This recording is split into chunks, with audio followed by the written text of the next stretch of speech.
What's good? What's good? What's good, my peoples? What's goody? The sport of boxing is a different world, ain't it? It's a different world. It's a different world. It's a different world. It's a ooh, and where we come from. Ooh, and where we come from. AK Crowder, my brother. What's up, my peoples? What's up, my peoples? What's up, my peopleizations? What's goody? So, my peopleizations.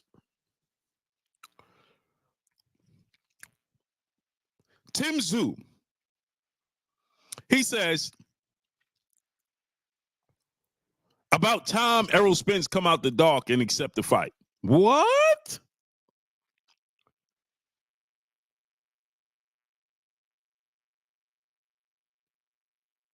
What?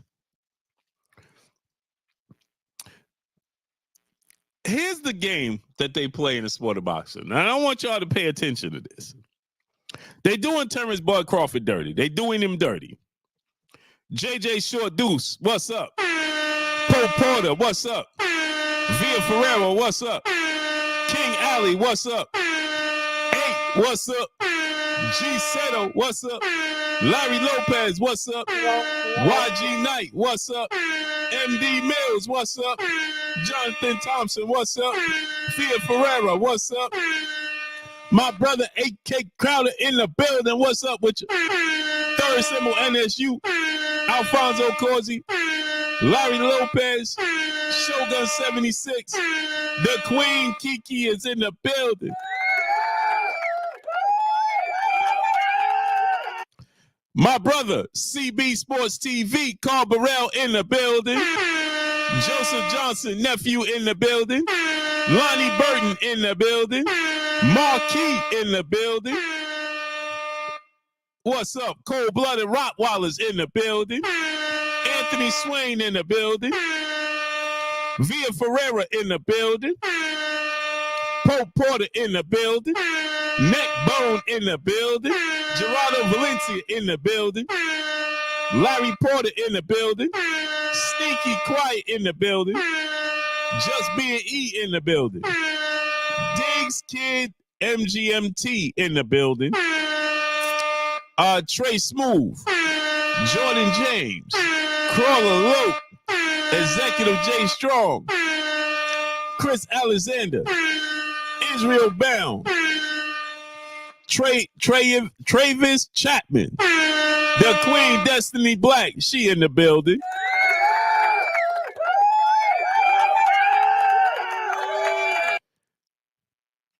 Row 10, 20, Twin 84. He in the building. The Queen Tay Brown. 115 Deuce O in the building.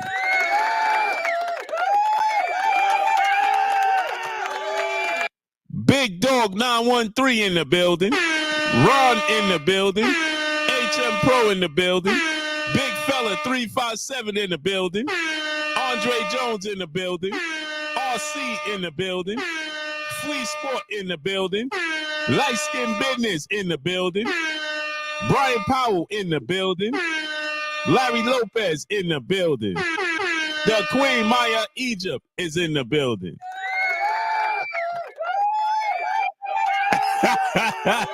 Destiny said, LOL, your applause recording there. Hey, Destiny.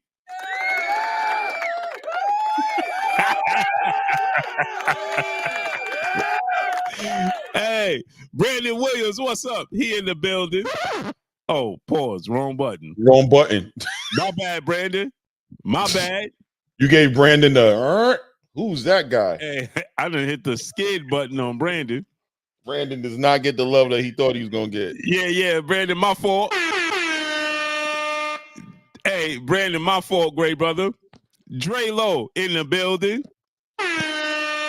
Kenta Legit in the building. What's up, family? What's up, family?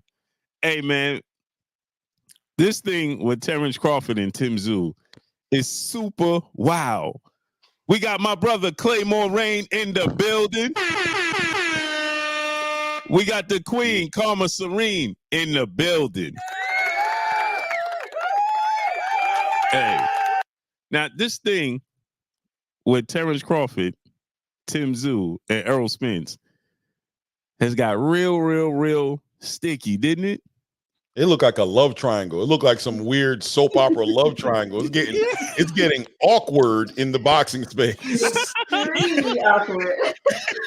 It's getting awkward, getting real pause worthy in the boxing space. All facts. And the crazy part is, right? The politics it's happening. It's weird that it's happening in real time right in front of our face, right? Yeah. Like the politics is bizarre. Like, bro, first they told us, let's just give a little recap. First they told us Errol Spence was injured. That's why we can't get the rematch. That's why we can't get the rematch. Talk about, I know you about to go. Please continue, please. Now he ain't injured no more. And he gonna go to the fight. Hold on.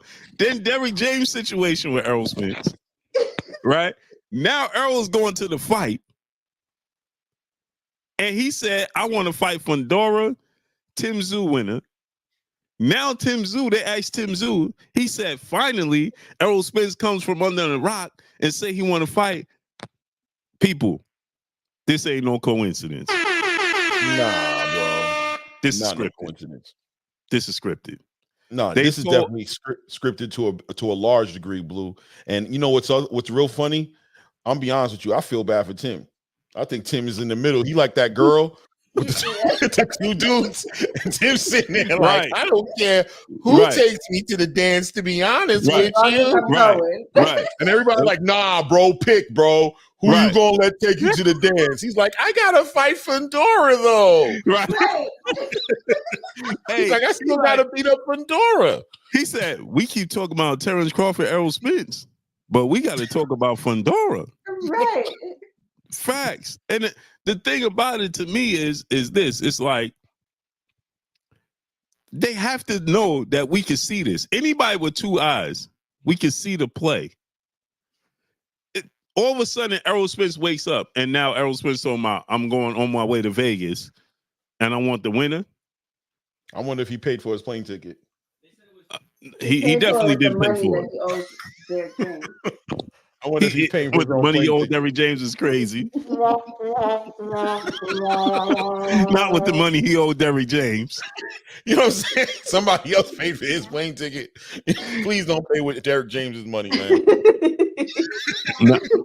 Not with the money he owed Derrick James. So the thing is, though, this is the thing. It's like, when did Errol Spence ever do this? When did he say, hey, I'm showing up? He did it with Keith Thurman for a little bit, right? Outside of Keith Thurman, when has he done this? Ever since he started talking to Calvin Ford and Tank. Let me stop. I'm putting conspiracies out there. I ain't saying that, yo, just saying. It is coincidental, though. It is a little coincidental. I'm just saying. He put a little tank move right now. He put a little tank move, bro. You know what I mean? Yo, because I'm like, Baltimore energy. What's the odds that we wake up today and Errol Spence is like, I'm going to Vegas? First of all, let's just be clear. Today's Wednesday. You ain't going to Vegas today, bro. I mean, today's Thursday. He ain't going to Vegas today. No. He's probably already in Saturday. Yeah. He ain't going to at least Friday. What are he going to Vegas today for? The Grand Arrival. Unless he going out there for business and he going to check out, new trainers and stuff. Oh, maybe. Killing a few birds. That's another thing. Who's training him? What's this all about? What are we talking about here? Like, it's so many questions that's going unanswered. On top of that, I mean, look, PBC's looking to they need to make this year count. They started off late already. You know what I'm saying? Yeah. The fight got shot in the toe twice, because in my opinion, he got shot in the toe when you announced it, because nobody wanted to see Tszyu fight Keith Thurman. Then you had to figure a way to get out of it. God blessed you with a ripped bicep, with a bicep injury to Keith Thurman. You pull up Sebastian Fundora, and who comes out the back trying to take away your glory? Here comes Terrence Crawford talking about I'm activating WBO mandatories. He's a free agent. He ain't signing back to the PBC. PBC trying to get it back. They trying to bring it back. So they made the phone call. They hit the bat phone up. They hit the bat phone up. Yo, Errol, I know you got some things going on. Listen, bro. You know what I'm saying? For the team, for the squad, bro. You know what I'm saying? Yeah. I just need you to do this for me real quick, and we're going to take care of you later, please. Yeah, Errol, like, all right, man, just pay for my plane ticket because I'm kind of tied up in court right now. Because what he just did was he just shocked the, you know what I'm saying? He shed light into it now. He gave it life. Oh, Jeffy says Spence took a jog with Floyd. Facts. That part. Facts. Facts. I hope he don't end up like Ryan did. The brother Kendrell, he said Spence need to sit down. He kind of does. Because it's like you couldn't fight Crawford, but you could fight the winner of this fight. Right. There you go, Karma. That's the other part of the conversation. That's the other part too, right? Right. But this is what I said. I said this earlier, right? I said that, now think about this. Tszyu, he'll wait. Errol Spence might not be ready. Tszyu will wait. See, with Terrence Crawford, he gonna have to fight ASAP. Right. You see what I'm saying? With Terrence Crawford ready to fight them all. Yeah. Well, right? He stays ready. Right. So it's no coincidence. It's no coincidence that Tszyu came out today. This dude stay active. All of a sudden, somebody asked him, hey, man, what about a fight, you know, a quick turnaround? He said, oh, I fought 4 times in 12 months, you know. In other words, hinting like, I might need a little break. Yeah, because Errol might not be ready. Plays in, man. Right. Now, all of a sudden, you fought, you know. Tommy Jr. said, y'all hating on Spence. Oh, boy. I'll do it for you. Let's go ahead. Let's go ahead and give it to him. Let's go ahead and give it to him. Oh, what are you talking about? This has nothing to do with Errol Spence. The brother Galvatron said, y'all said Spence was too quiet. Now when he speaks, it's a problem. Nobody said it was a problem, brother. We said it was a coincidence. See, that's what I'm talking about. Comprehension. We have a hard time comprehending. Nobody said anything that was hating on Errol Spence. We never hated on Errol Spence at all whatsoever. It's not even directed towards Errol Spence. It's directed towards the script, not Errol Spence. And nobody said anything about, okay, so if that's the case, Galvatron, now tell us why didn't Errol Spence, if you said, oh, now he was quiet. Okay, so did he come out and explain why he not fighting Terrence Crawford? What about that? Because now we had Steven Espinosa came out and said that Terrence Crawford agreed to everything Errol Spence wanted for the rematch. That's what Steven Espinosa said. He said, but the eye injury, the eye surgery, the eye injury, and he said a few other medical things came up that stopped the fight. He said that Terrence Crawford was the constant professional. He said he was great in negotiations, and that Terrence Crawford agreed to everything, including going to 154. And then he said Terrence Crawford even agreed to some things that wasn't even in the rematch clause contract. So essentially, Terrence Crawford was returning a favor for Errol Spence going out his way to make the fight. Terrence Crawford went out his way to make the rematch to give Errol Spence to return the favor. So what are you talking about? Destiny Black, the queen in the super chat, dropping that half a dub on us in the super chat. She said, I always said Spence was a snake and a liar. He's the earthling. I don't blame Spence for not paying Slow James. He didn't help him at all for that dirt nap Bud gave him. Unbelievable. She has no chill button. Zero chill button. Her chill button is broken. Anything else you want to get off your chest, Destiny, or was that it? Like, did you get it all out, or? Yeah. Her chill button is all the way broken. No chill button. is broken. Like somebody went to turn the chill button off and it snapped. Snap right off. Like, we don't need this anyway. Yeah, hey Kendrell, they got pliers on her chill button. She got a pair of vice grips on the chill button, trying to close it, man. You know what I'm saying? Yeah. Y'all don't know about that in the chat. Y'all know nothing about that. Yeah. They got the vice grips on her chill button, trying to close it, bro. Straight hey, up. man, just pull it out a little bit. Exactly. You already know. Pull it out a little bit and then turn it. No exactly. Diddy. No Diddy. Yeah, man. But this is absolutely insanity to me, though. Like the politics, on a serious note, the politics, whether you like Terrence Crawford or you don't, whether you like Errol Spence or not, the politics, like you should not be happy with these politics, because these politics, it affects. This is just happens to be this particular fight, right? What about when it's your favorite fighter that's on the other side, on the receiving end of this nasty politics that's taking place? It's cool to give it a pass now because it's Errol Spence. Right. And because it's Errol Spence, and now you want to be like, nah, well, Errol Spence is my favorite fighter, so yeah, he deserves an opportunity. Again, neither one of us are saying that Errol Spence don't want to see him get an opportunity. That's not what we're saying. What we're saying is the politics. He just got dominated. I don't care what walk of life you from and who you favor. He absolutely got dominated in his last fight. He's going to move up in weight, and not only, it will be one thing if he moved up in weight and Crawford stayed at 47, but he's moving up in weight and going to leapfrog the actual guy who dominated him.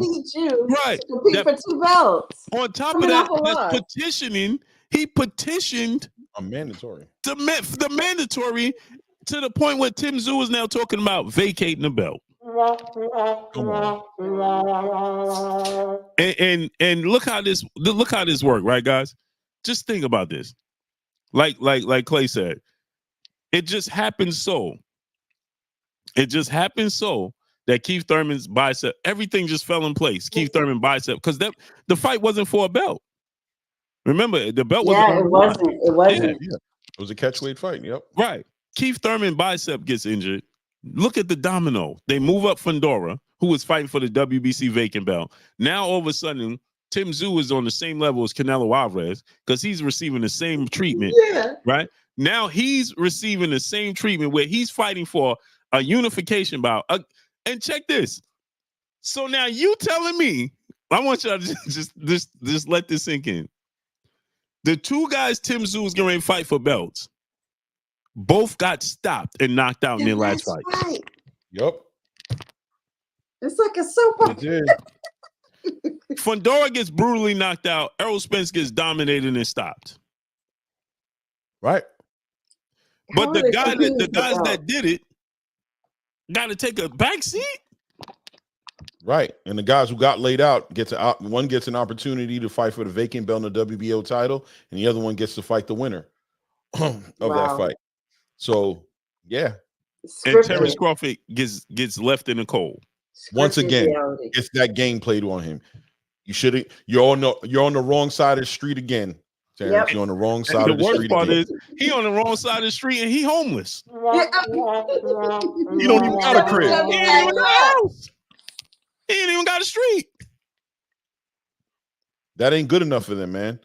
That's not good enough for them. You think that'd be good enough for them? Like, at least maybe they have reached out to Terrence, and Terrence has told them to go, you know what I mean, put it where the sun don't shine. You know what I'm saying? But at the end of the day, I get it to a degree. You know, I get the negotiation being easier to put together with an in-house fighter than having to actually, you know what I'm saying, negotiate with Terrence Crawford, who's going to be on the outside. And, you know, Terrence has, unfortunately, he has a history of handling negotiations in a way where people aren't fond of it. You know what I mean? People aren't looking forward to dealing with that type of negotiation like the way he handled the Errol Spence situation. True. So PBC, that's why I say PBC's written all over this. They're written, their signature is clean over the top of this. Yeah. Because that's the only people who really are who would look at this situation like, do I want to deal with that? Because Tim, once again, I feel bad for Tszyu because I know I believe in my heart, I'm hoping it's still true that Tszyu will fight anybody, bro. He just took Sebastian Fundora on a 12 day, you know what I'm saying, change up, and didn't even, I mean, he went from a 5'8" orthodox boxer who's gonna be moving around the ring to a 6'6" southpaw puncher. Like a lot of people would have been like, "Boy, you got me messed up, bro. I ain't fighting him, bro. I'm sitting down. Your main event just got shot, and he took it. So I believe he would fight either one of them. But you know, when you have the handlers and you got the advisors and those guys who are in your ear, like, listen, man. Tszyu even said in the interview a little earlier, he goes, "Whatever's." They said, "Which fight are you gonna take?" He said, "Whatever's easier to make." Come on, bro. You know what that means when he says that. Right. And then he said, and then on top of that, he said, this was the real kicker. This is why I titled the headline the way I titled it. Right? Is because Tszyu then goes on to say in that same interview that you just mentioned, Clay, right? He goes on to say, whoever's giving me the most money. You know who's gonna give you the most money because it's on the same side of the street. Yeah. Whichever one is easier and whichever one's gonna make the most money. I don't blame him though. I don't blame him. I don't blame him either. But we know these politics. Via Ferreira said Crawford played himself. How? By playing by the books? By doing what the fans wanted? He was going to, how we say it, reciprocate, right? What was given to him, right? Errol Spence went out his way to give Terrence Crawford the opportunity, right? Terrence Crawford now said, okay, no problem. You did it for me. I'm going to do it for you. You want to fight at 154? Cool.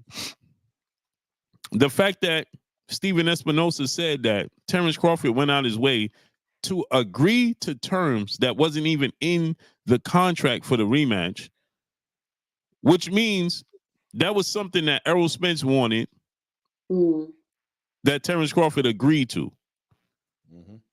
Right? Which probably was the split.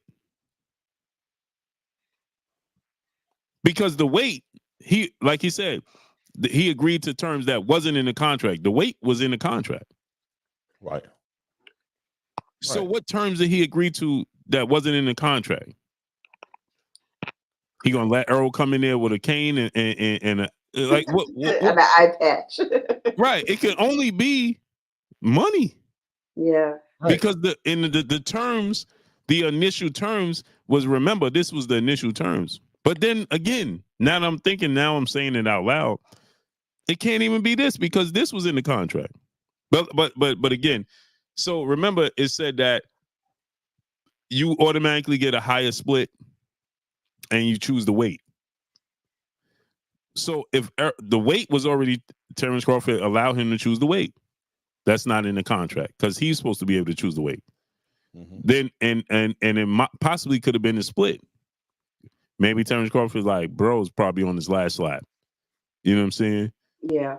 Let me go ahead and because the split might be crazy because initially when they went to the negotiation table, you know, it was a lot of competitiveness. Now it's a sense of Errol Spence wanting to get his get back, right? And then on the flip side of that, you know, Terrence Crawford probably feel like this is gonna be even easier. I'm gonna be more comfortable. I'm gonna be better at 154. You know what I'm saying? Like he said, I've been in this division for five years and 8 fights. Yeah. Just like not as long as you, but I've been here for a long time, and I'm 3 years older than you. Right. You know what I'm saying? So the Queen Destiny Black, the Queen Destiny back in the super chat, dropping another half a dub. She said, Blue, tell this little minion gal, whatever it is, don't play with me because I'll collect this knuckle drag dispenses back to the cuck. Wait, what? Wait, what? Where's that vice grip at? Jesus, is somebody get? Yeah, wait, I just missed something. Yeah, read it again. Yeah. What did I miss? I got to go back in the chat. Now I just missed something in the chat. Her and Galvatron got it into it. She said he called me the B word for free. It's crazy. So if he, first of all, Galvatron, we don't do the disrespecting the queens. On a serious note, real talk. She said he called me the B word for free. Is crazy. The B word for free, Destiny is wild. But Galvatron, Galvatron, you tripping, brother. I gotta time you out, brother. You gotta relax, great brother. We don't do disrespecting the queens. You being emotional, great brother. You're being emotional right now. You gotta relax, bro. Yeah. Oh, did I just ban them? Yes. Yeah, I think you just threw him away. I ain't mean to ban. I looked, I'm like, ouch. Okay. Well, nobody in here say nothing bad to these women. You heard? Bro, I ain't mean to ban them. Blue done put that man's head on a spike and put it on the front of the compound. Oh, bro. Galvatron, my bad, bro. I ain't mean to ban you, bro. I was gonna. You can't do it. You can't unban him. No. Hold on. You can. Let me try it on the other. On the YouTube instead of on the app. Yeah.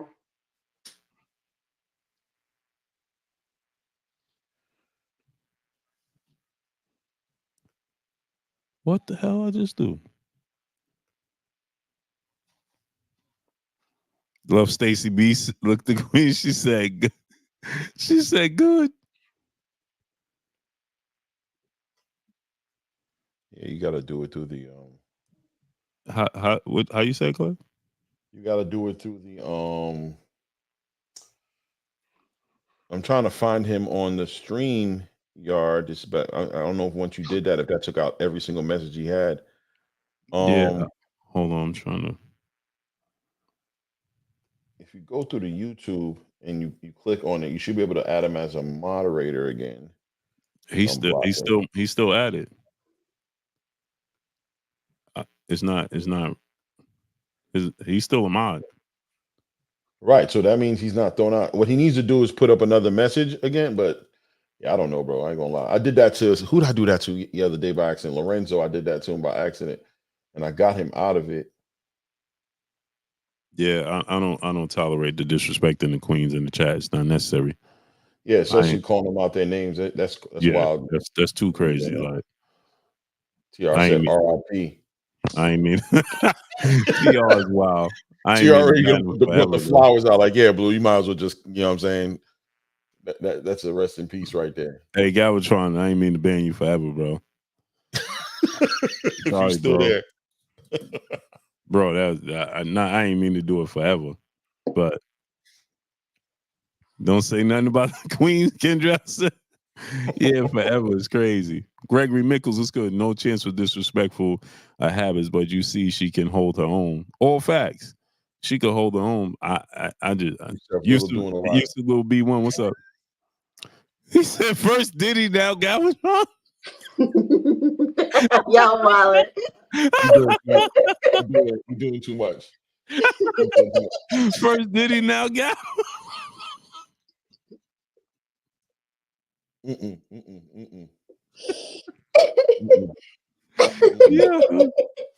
Yo. Lauren Anderson, salute. Oh goodness. Bro. What's good, Woog, brother, in the super chat, dropping that half dub on Woog, what's hood? What's good? I'll be watching Woog, man. He said, is there any rematch clause in case Fundora beats Tszyu? What's up, Blue, Karma, and Clay? Salute to my brother. What's good, Woog? Well, what's up, yes, family? There is. And he's Tszyu said he's gonna beat Fundora twice. Why you plan on fighting them? What's over does Fundora also have a rematch clause? I think it's two-way, yes. That's wow. Marilyn Paul, peace of blessings, Queen. That's wow. Yeah, man. And I'm telling y'all, we talking about this and it's all moving the same way Keith Thurman's situation came together. I'm telling you guys, don't be shocked if Fundora don't put that boy down. If you don't do I saw him stand in front of him again today. Every time I see him do a face-off, I go like this. This don't make no sense, bro. Yeah, it looks wild. He's just every time I see him stand in front of each other, I shake my head like this don't make no sense, bro. Yeah, it looks wild.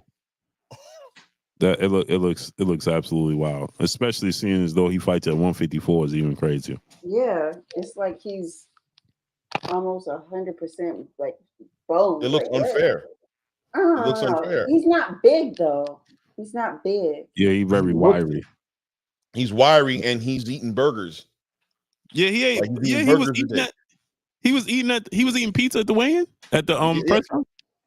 Yeah, he's just got a metabolism that don't They're very fast. quit. Yeah, Good man, genetics. he's a freak of nature. He's just got good genetics. I don't know why I just think about him getting hit in his stomach in the ring, just start earling like. We gonna be like, there go that pizza and that right burger. there, yep.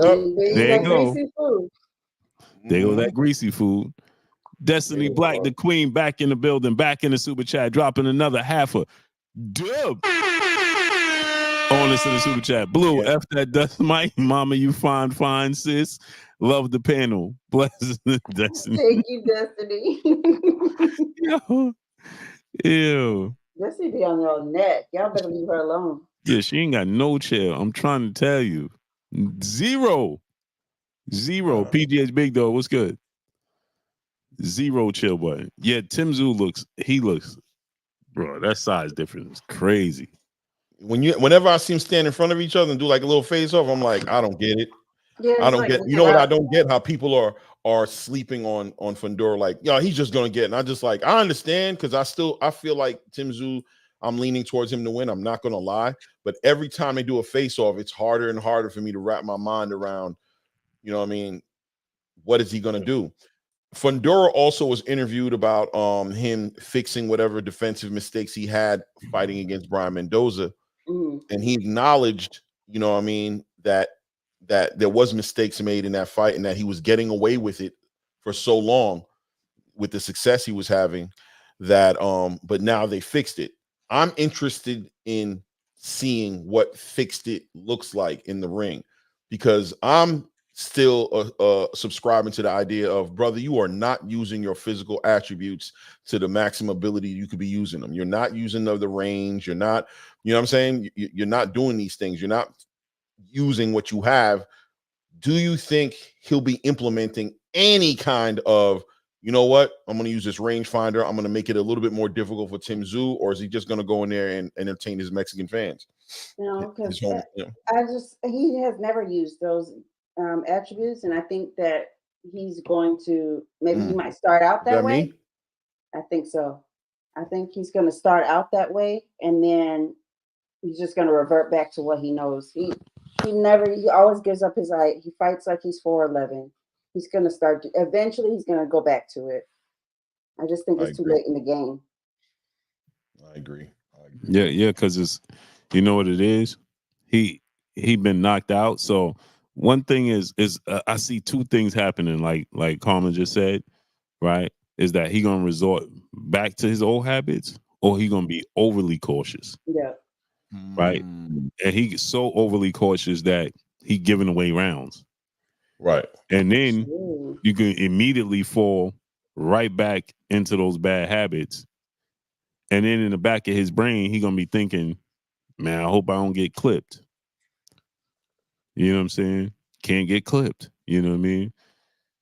And definitely, because he was comfortably winning a fight against Mendoza. 100%. 100%. You know what I mean? I think he's accurately speaking when he says it was a mistake. It was just a mistake. Like he's trying to be just honest about it. Be like, I'm not going to act like this dude was beating me, bro. Right. We're not going to talk like that. I'm going to give him his respect for catching me with the shot he caught me with. But outside of that, y'all know I was winning that fight hands down.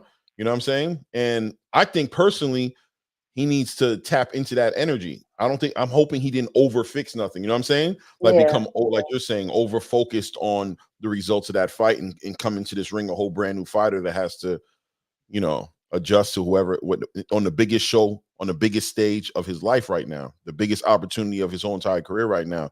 I'm hoping he brings whoever brought him to the dance, that he's still rocking with him. You know what I'm saying? Metaphorically speaking. So yeah, you know, the thing is, it's so weird because it's like he's so big, and like the Queen said, you know, he just can't help himself but to give up his height. Right. And then I thought about this, right? I think that was you, right, Carmen, that said that maybe he can't see. Oh no, that was Nick J. Yes, right. Yeah. Remember, she said, "Yo, maybe he can't see because of his glasses," right? Yeah. And I never thought about that. He might not be able to see, you know, and he not comfortable fighting out there. But boy, oh boy, if he decide to put it together like, and sir, fight, you are 7'1". Why are you fighting in the pocket? no need for it. And a southpaw on top of that. Yeah. And he got power. He not just a big, linky, pillow-fisted dude. He got power. Man, listen, he put it together. It could be a problem.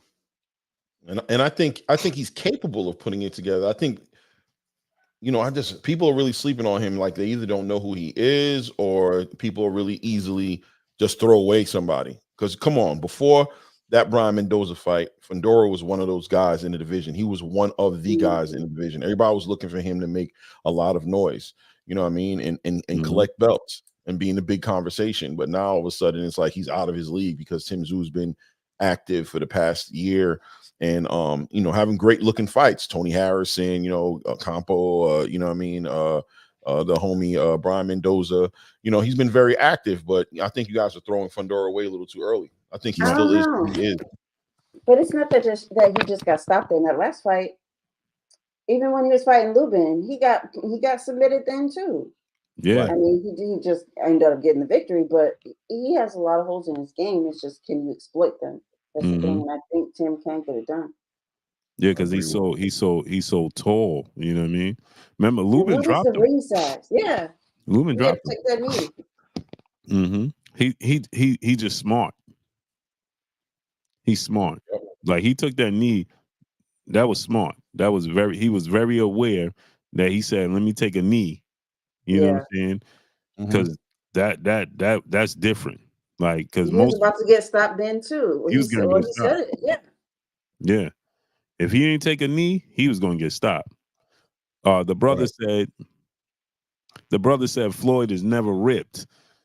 I don't know what you talking about. Right. Bro, why would you say that? Yeah, he said Floyd ain't never ripped. Never ripped. Bro. And this is Floyd at 35. Right.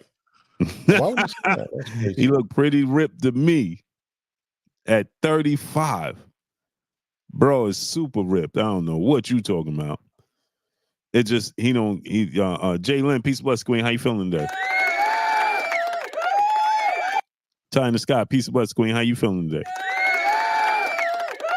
Gregory Mickles, what's good? We just don't look at Floyd, man. You don't put much stock in it. G, tied it up. What's up, nephew? We don't put much stock in it. But let me ask y'all this question, right? How you see if Sebastian Fundora win this fight? How do you see Terrence Crawford and Errol Spence beating him?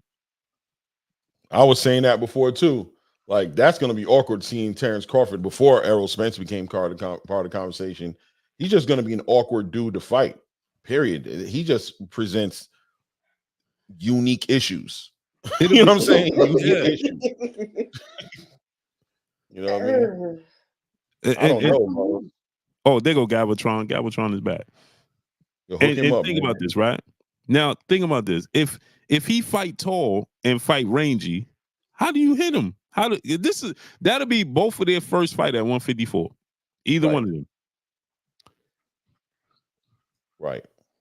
I don't know, man. If he's eating cheeseburgers now, imagine what he rehydrate to. Yeah, he probably, I don't know though, because he's so small. Like, he's tall, but he's so skinny. He might just pull up like 10 pounds heavier than, I don't, you know what I mean? Yeah. He might just pull up 10 pounds, a little 10 pounds heavier. And he's a weird guy, man. I don't know who to even compare him to. There ain't nobody. But you remember, he was asking to fight Spence before, and he was like, I can make 147 easy. Yeah, he was. He been calling for the Spence. Like, he been calling for this fight. So it's just like, He been wanting. Yeah, he sees something in Errol. Like Mikey, I see something. I see something, but he the polar opposite of Mikey though. Yeah, definitely. Right. Man, that's gonna look super weird to see either one of them in the ring with that dude that big. Bro, that's gonna look super duper weird. I can't even imagine seeing how that's gonna look. Well, he's weak to the body, so I mean. Yeah. But how do they get underneath his body though? Like, you're talking about if he chooses to throw that jab out there, you saying? Like if he chooses to fight long, how would they do it? Yeah. I'm about to say right now, all they got to do is fight him because he's gonna be standing right up in there, you know what I'm saying, with him. Exactly. No, man, if he was to tap into that energy, into the physical attributes that he has, if he was to honestly work on that and tap into that, he'd be, you know, I'd have to see him lose to see how he would lose. Right. You know what I'm saying? Then I'd see it and be like, okay, I just saw it happen. Now I can kind of gauge it a little better. But until then, you're going to have to pay a heavy cost, a high price to get in that club. That club is charged, you know what I mean? You paying $250 just to get in the club. You ain't getting no bottle service. You ain't doing nothing just to be on the dance floor with the peasants. You know what I'm saying? You paying $250 just to get in that club. I don't know. know. What I mean? He's like a big dog that doesn't know he's big. He's like a Rottweiler that thinks he's a Chihuahua jumping around. Right. Yeah. Right. Like a lap dog, Great Dane. Yeah. Like, you don't get off my lap with your big old. Right. Like, Get out into the junkyard and go chase some flies. Get off my couch. 200 pounds. Imagine one of them. We could see Tszyu doing it, right? But imagine Errol Spence or Terrence Crawford stopping him or knocking him out. That's gonna look wild. Like it looked wild when Mendoza hit him. Yeah. It just looked bizarre. Mendoza thought it was wild. Yeah, because when he hit him, he just froze. Like he was like, "Oh, okay, let me go finish him off right quick." He was like, "I caught him. Oh shoot, let me get him." You could see it on his face. He like kind of backed up, was like, "Oh no, this dude's hurt. Let me get him out of here." You know what I'm saying? Mendoza didn't know what it was gonna look like. He didn't know what it was gonna look like. He just wanted to get him off him. Facts. I'm like, that look wild. I'm like, bro, he just got clipped and sparked. Mm-hmm. But again, like the Queen said, we've seen this movie before. He been dropped by Lubin. He been dropped by Mendoza. So he know how to hit the canvas. Mm-hmm. Right. He know how to lose. But once again, I heard him acknowledge the issue. Like, I've been getting away with this for a while. I really needed to fix this a long time ago. Him acknowledging that he's been leaving these openings makes me feel like, all right, so what are we going to see that's in response to that? What are we going to see in the ring from him? What adjustments are we going to see? And what does that look like? That's all I'm wondering. What does that look like to avoid that? Like he said, he leans forward too much. Yeah, you do, because you're always trying to curl over the dude and, you know what I'm saying, try to fight all small. So he leans forward too much. He knows he can't do that. Those type of things. So what are you doing? Are you fighting tall now? Now you're fighting close and tall?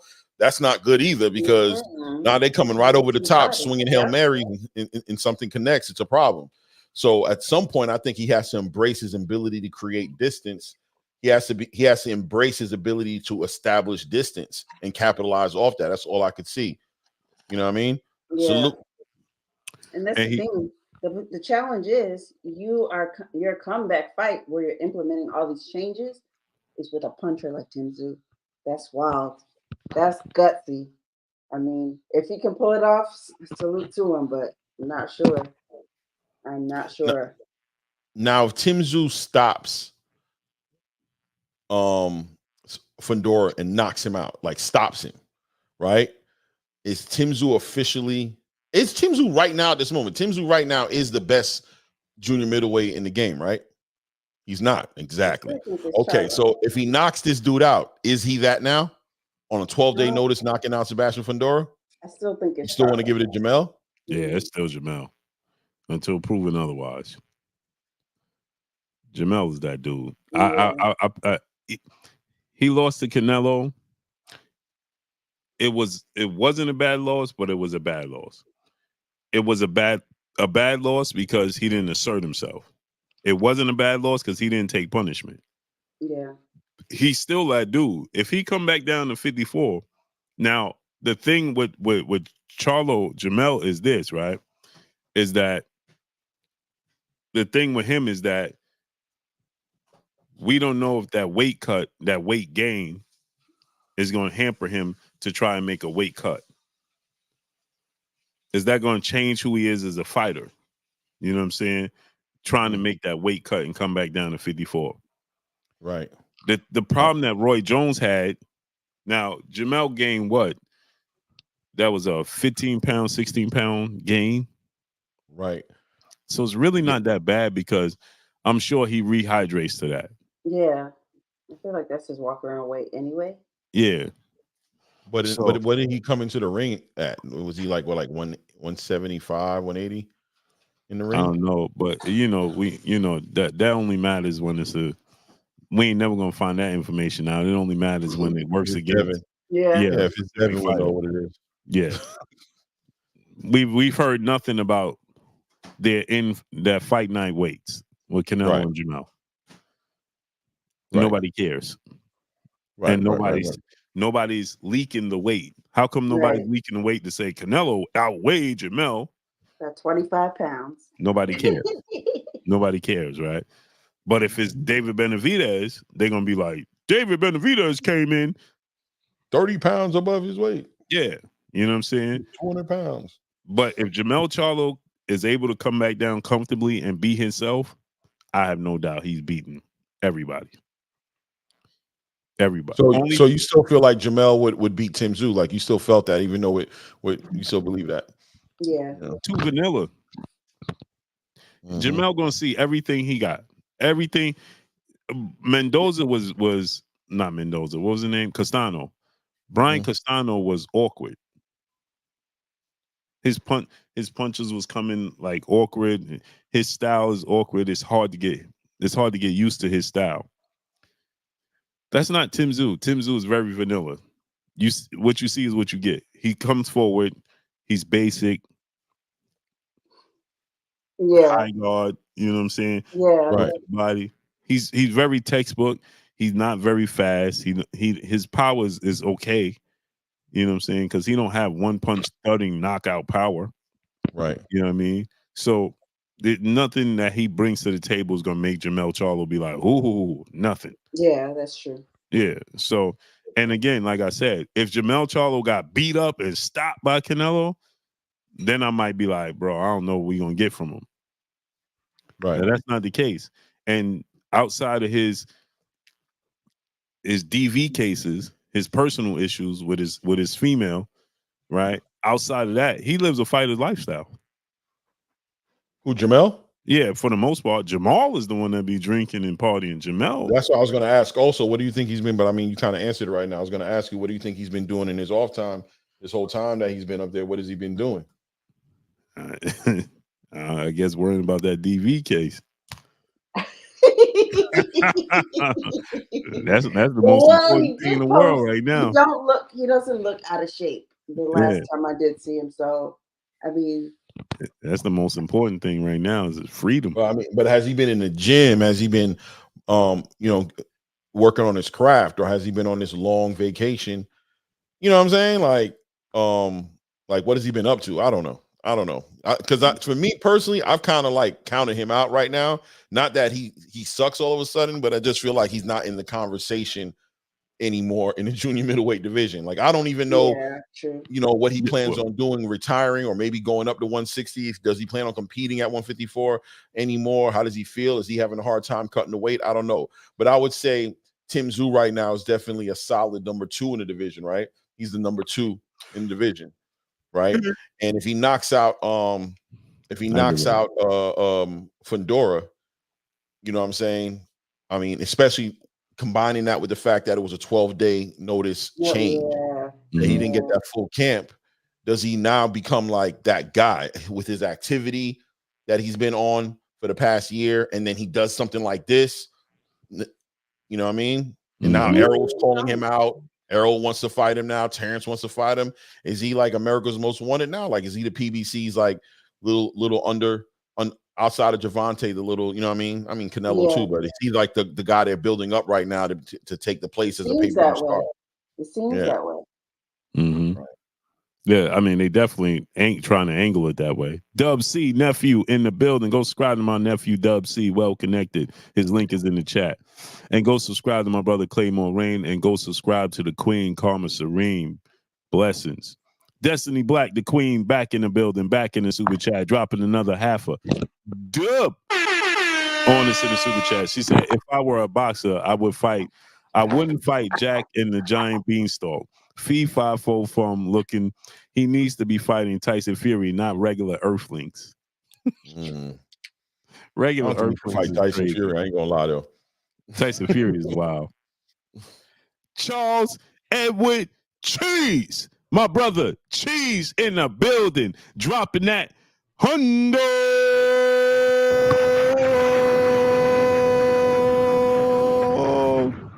on this in the super chat. He said, yo, what's goody, family? Edibles up. Edibles up is crazy, Cheese. That's that good life. That's that good life you talking about. Yeah. Edibles up is crazy. Charles Edward Cheese, brother, back in the building, back in the super chat, dropping another $100.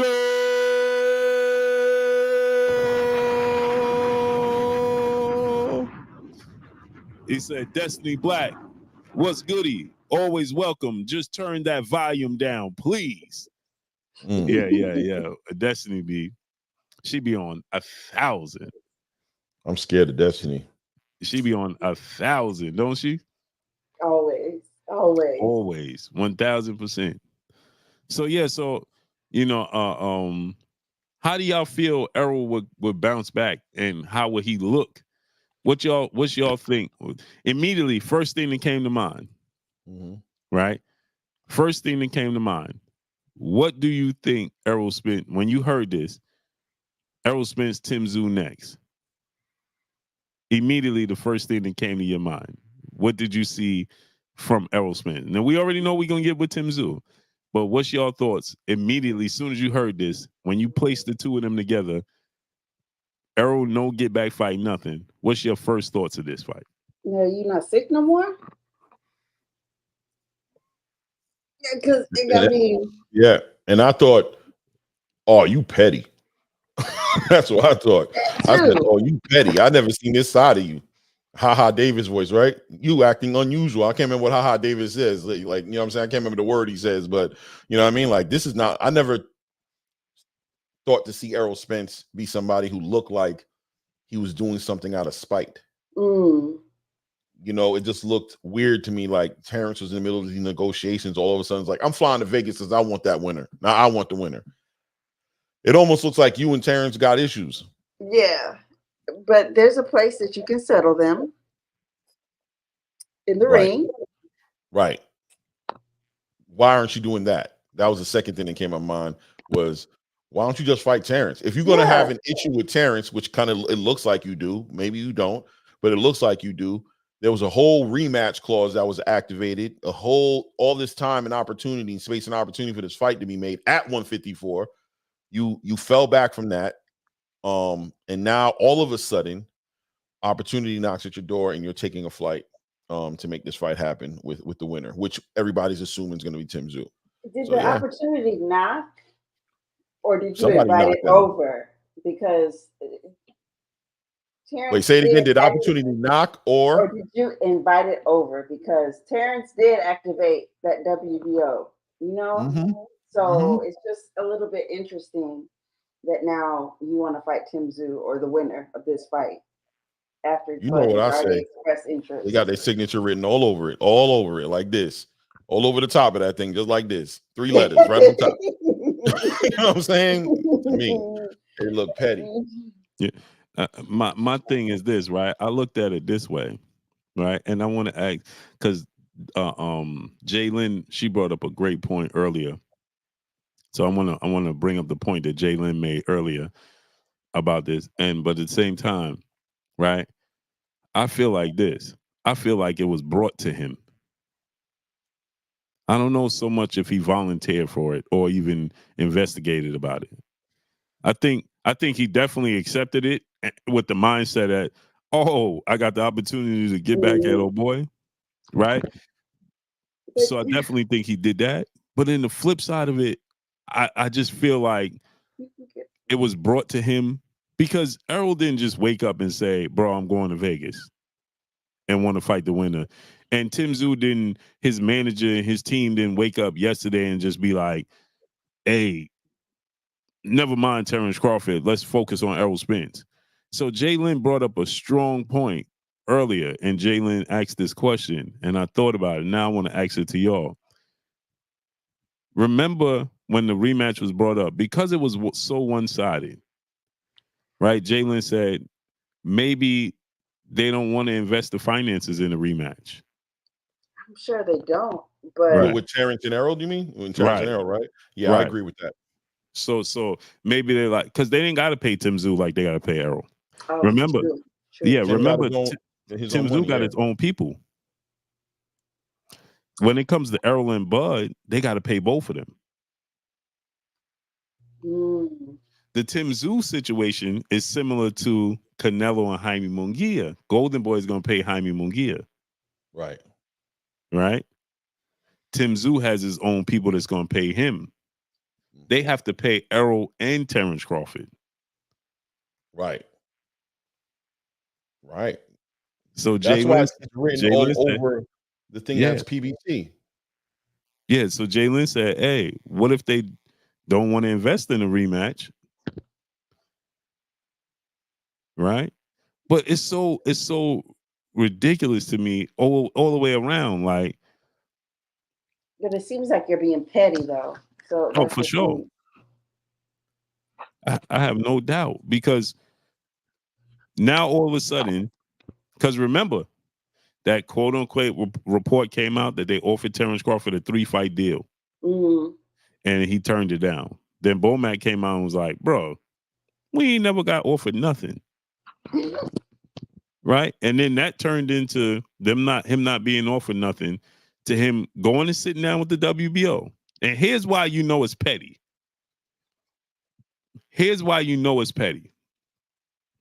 Because Tszyu's team is talking about they'll vacate the WBO. You willing to vacate and opposed to fighting Terrence Crawford? You willing to vacate the belts?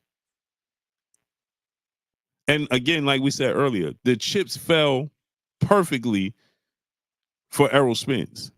Right. And the PBC, right? Keith Thurman gets hurt. Fundora moves up.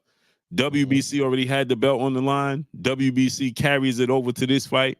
Now it's a unification bout. Now Tszyu went from fighting without a belt on the line to now having 2 belts on the line, to being in position that if Terrence Crawford pushes for the fight, he can actually vacate the WBO and still be a champion. Yes, exactly. And now him and Errol Spence is still massive. Why is it still massive, people? You know why? Because the anticipation and the intrigue to see what Errol Spence looks like after the Terrence Crawford fight. Right. Remember, if I'm not mistaken, I could be wrong, but after Roy Jones,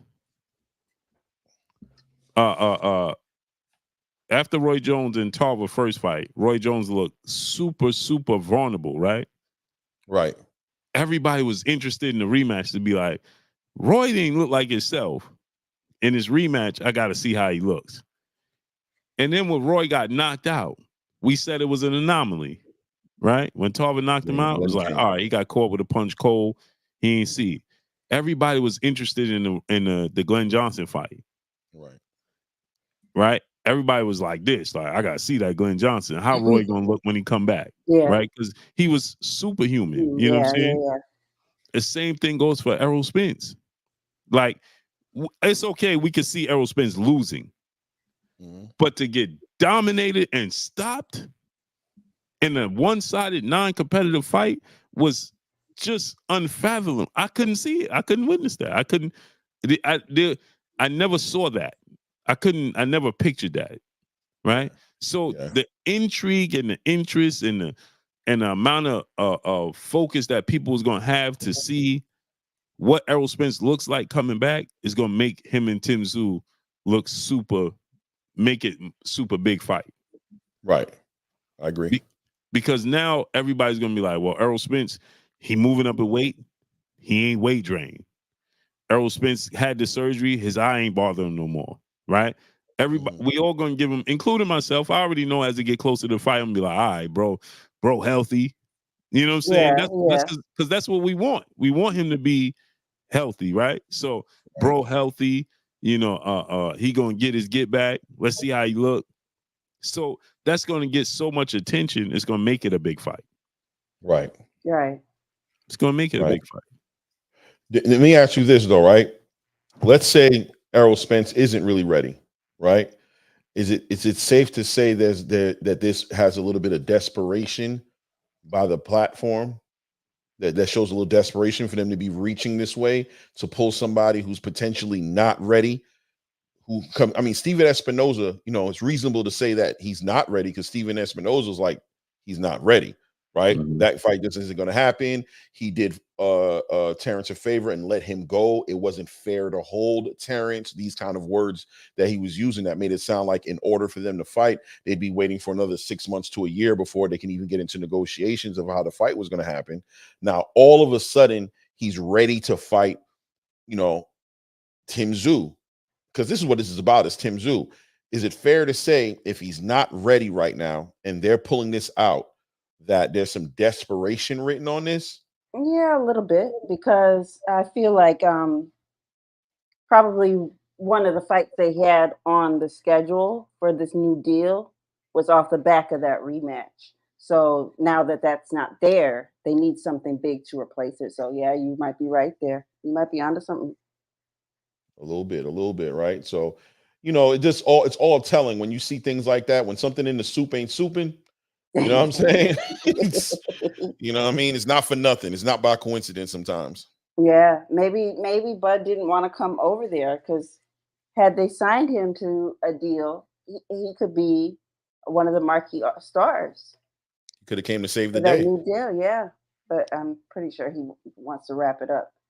And two, look at it this too, right? I was saying this along those lines of when you say it's desperation. Remember, Errol Spence was supposed to be Tank Davis for the PBC. He was already on that trajectory. He was a bigger superstar than Tank. His lowest pay-per-view was 315,000.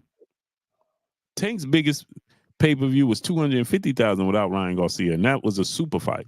Yeah. Right. Keep in mind, if Errol Spence never suffered that car accident, him and Terrence Crawford do 1 million pay-per-views. The fact that it dragged out, he had the car accident, he had the eye injury, it put doubt, it put a damper on it. It put a damper on it. But if he'd never had that car accident, after he beat Sean Porter and then beat Manny Pacquiao for that belt and stopped Manny Pacquiao, Terrence Crawford, first of all, Errol Spence and Manny Pacquiao would have did 1 million pay-per-view buys. Yeah, definitely. Right? And remember, he did the biggest gate in 2020 out of anybody, including Canelo and Tank, in a global pandemic at AT&T Stadium during the time where we had, remember, it was still social distancing. Right. So they couldn't even sell out all the tickets that they wanted to sell. Right. So imagine if those things, now obviously if was a fifth, we'd all be drunk, right? But just imagine, he was supposed to be that guy. Right. And now you put him back in the driver's seat. If he beats Tim Tszyu for the unified belts, right, which I don't think it's going to be for the unified belts because President Mr. Paco of the WBO is extremely close to Terrence Crawford. He'll strip Tim Tszyu. He's just going to strip Tim Tszyu. If Tim Tszyu don't honor the Terrence Crawford fight, he's going to strip Tim Tszyu, and then Terrence Crawford going to fight for the vacant WBO title. And that's a good thing in its own way, Because if Terrence becomes a WBO champion, now he's in the mix with the conversation to fight either the winner between Tszyu and Errol Spence at that point. It still helps. It's still big business. There's still space for big business to be made there. So you can't lose. And it rejuvenates that fight. It does, especially if Errol comes back and looks great against Tszyu. I think it puts a breath of fresh air back into that rematch. Yeah, if Errol comes back and beats Tszyu and dominates him, imagine if Errol stops Tszyu. Oh, that now the rematch. We back. Terrence can't beat him no more. Yeah. We're back to that. Yeah, he ain't gonna be able to deal with this Errol. This is the Errol that Terrence ain't. The story's here. It's on. Yeah, it's on. You know what I'm saying? He ain't weight drained. You know, he had the eye surgery. You know, all of those things is gonna, come into play. Big Fish is back in the building. In the building. PBC's definitely hands-on with this whole entire situation. You just every time, the more you talk about it, the more hands-on you see that they are. Like they are hands-on right now, and they're dealing with. Okay, we started late this year. We didn't get the rematch with Terrence and in Errol. You know what I'm saying? We had to almost make we got blessed. We got an opportunity, and we got blessed with Keith Thurman in his injury. A unification fight. Now we can kind of like focus on this junior middleweight division, you know what I'm saying? And see if we can bring some life back onto this. And, all of our Amazon investors should just sit back and enjoy the show and grab your popcorn, because this is how the PBC do it. You heard? Right. You just don't realize how we do it. So that next year when we redo that contract, we get that budget up, bro. We don't got to struggle like we did this year to make all these fights happen. Right. I'm trying to find the rankings, because I want to see who would be in line for Terrence Crawford, right? In the WBO? In the WBO. If Tszyu vacated the WBO, right? Because what Terrence Crawford could do, the WBO is, Jamal Charlo still ranked number 1 in WBO. I mean, in the 54-pound division. You got Josh Kelly, Erickson Lubin, Xander Zayas. He ain't gonna fight him. Yeah, I'm looking at Mendoza or Lubin, in my opinion, between those two guys to fight for that WBO. But maybe I'm wrong. Well, Mendoza, if he beats, because remember, Mendoza getting ready to fight for the WBC right now. He getting ready to fight. Huh? Mendoza ain't fighting for the WBC. They're fighting for the WBC in the fight between that belt is included. I've gotten so many stories, by the way, on that. I don't even know how to look at that. No, so what do they fight for? So Mendoza, Tszyu and Fundora is fighting for the super title. Mendoza is going to fight for the interim, so that he can petition to be the mandatory for the win of that fight. So he ain't going to drop out of that, because he already knocked out Fundora, and he had a solid fight against Tszyu. So he will get a rematch with both guys. So he'll take that chance, right? So it would be Josh Kelly or Erickson Lubin. Now I've heard that Erickson Lubin and Jesus Ramos rematch could be rematching one another. Right. So maybe what about Xander? Xander's eyes, they ain't putting him in there with Terrence Crawford. Oh, I'm in there. No way. Not right now. Nah, that ain't gonna happen. That would be a great fight, but that's not gonna happen. And he's young. How old is Xander's eyes? He got to be like what, 21, 20? Yeah, 21. Yeah, he nice. I think he replaced. I think he has officially replaced Edgar Berlanga as the next great Puerto Rican superstar. Oh yeah. Oh, definitely. Yeah. Salute to Charles Edward Cheese, brother, back in the super chat, dropping another $100.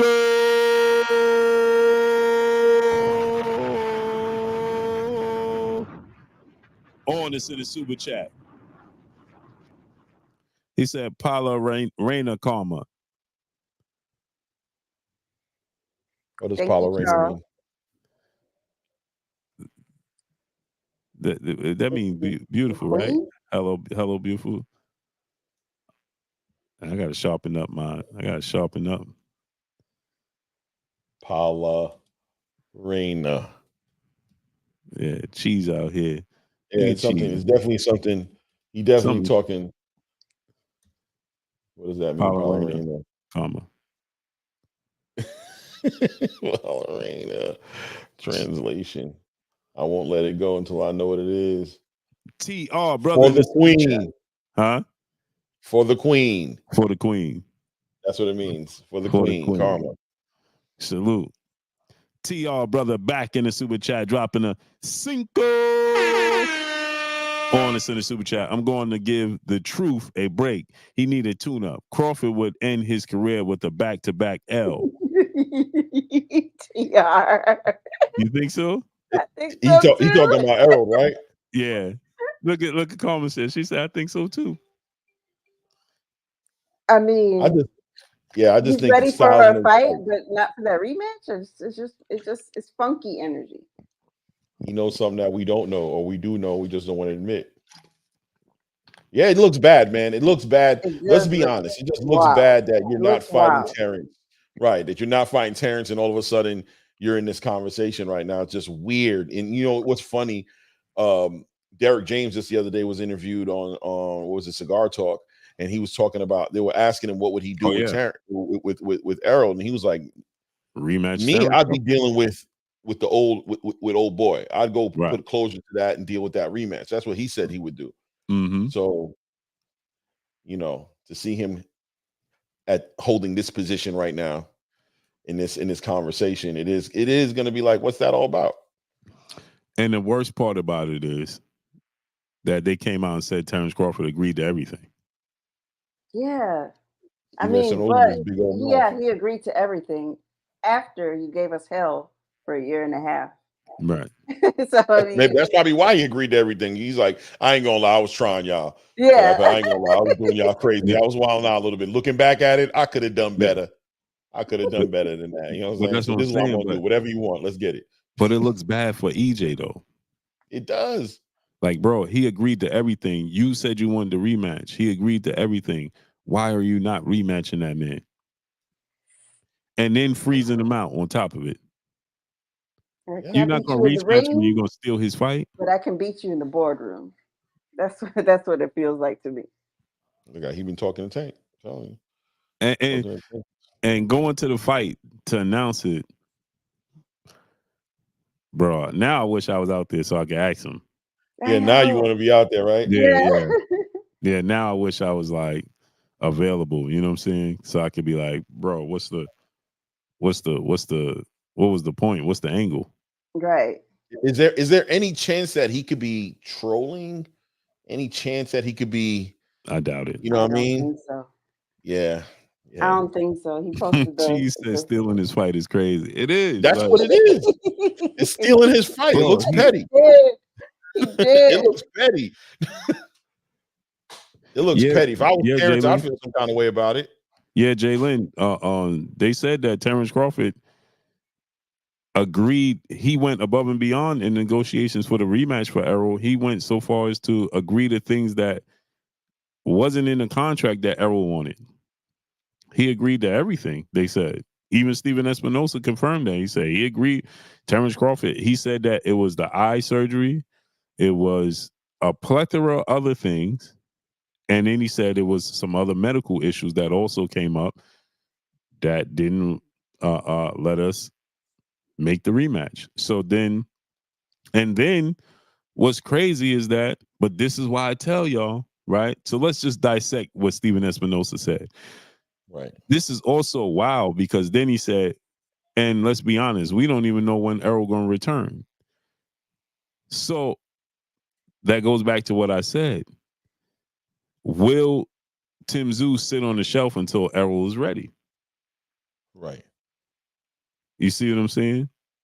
And another thing is, he said that it was the eye surgery recovery. Then he said some other things. Then he said, and then some medical issues arose as well. What was the other things? Which leads me to believe Was it the money that they didn't want to pay for either one of them to fight because Showtime got out the business? Yeah. You see what I'm saying? Now, because now if Showtime got out the business, and now you still got to pay Terrence Crawford and Errol Spence for that rematch. They ain't looking for pennies. You see what I'm saying? True. That's very, very true. I don't know if I said it earlier. Go ahead, Claymore. Yeah, I know. I was just going to be a smart ass and say I don't know if I said it earlier, but that thing got all over the front of it. You heard? Yeah. Definitely. That's all I see. Fingerprint here, fingerprint here. I need to bring them in right now. I got questions. I need to go get them right now. Bring them in. Bring them to the office. You know what I mean? Then think about this too. We got to think about this and put this in the context too, right? Think about this. Tszyu gets his money from outside sources. Terrence Crawford is not signed. Right? Mm-hmm. So does the PBC want to use that date for Terrence Crawford versus Tszyu and invest in the promotion for it? And Terrence Crawford is like, bro, I'm coming for Tszyu with just one fight. They like, bro, he messed around and snatched that belt from Tszyu. And then they have nothing. Yeah. We got nothing. Takes it off platform. I don't think Tim will even have to wait that long because he fights Saturday.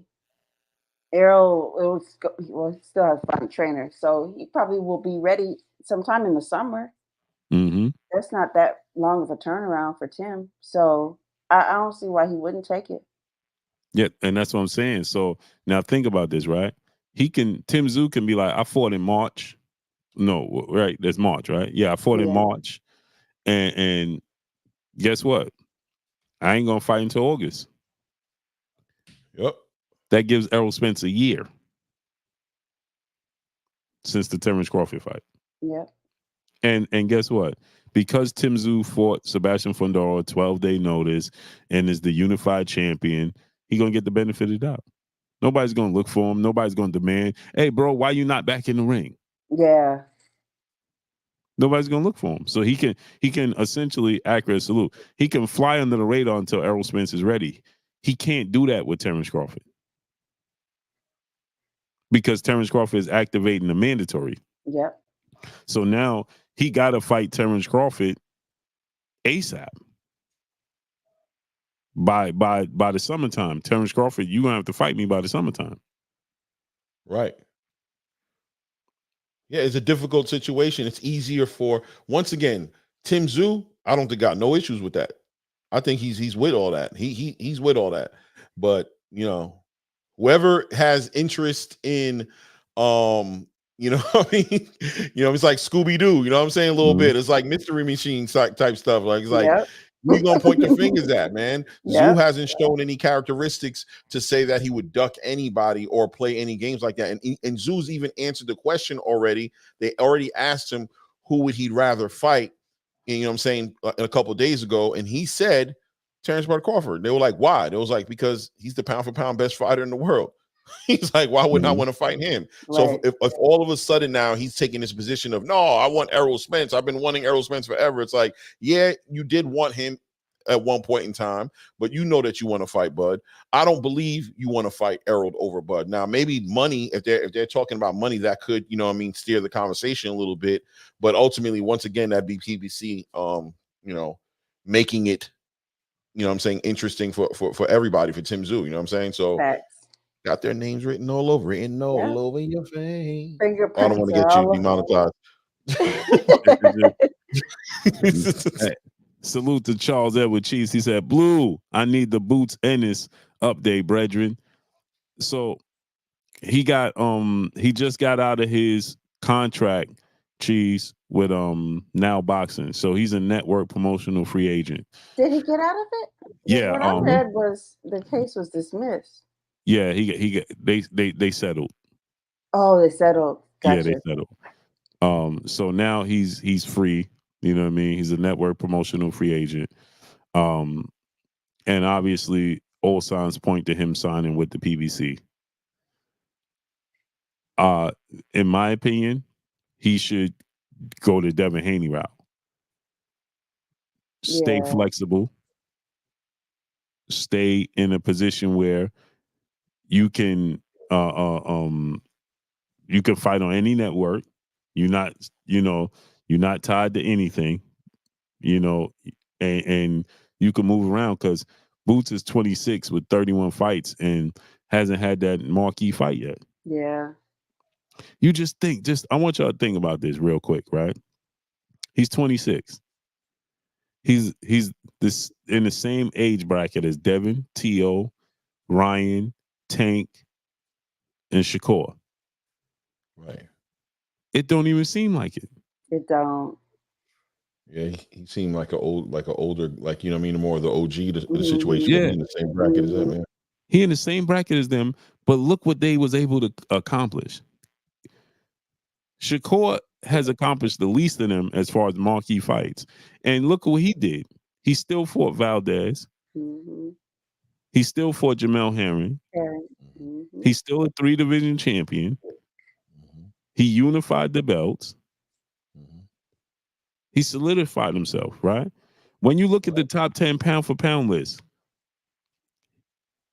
Boots ain't on it. True. You look at the pound for pound top 10 list, Shakur, Devin, Tszyu, and Tank is on it.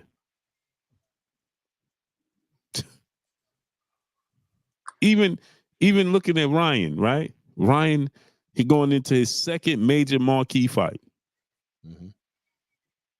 Boots is not. Yeah, inactivity, man.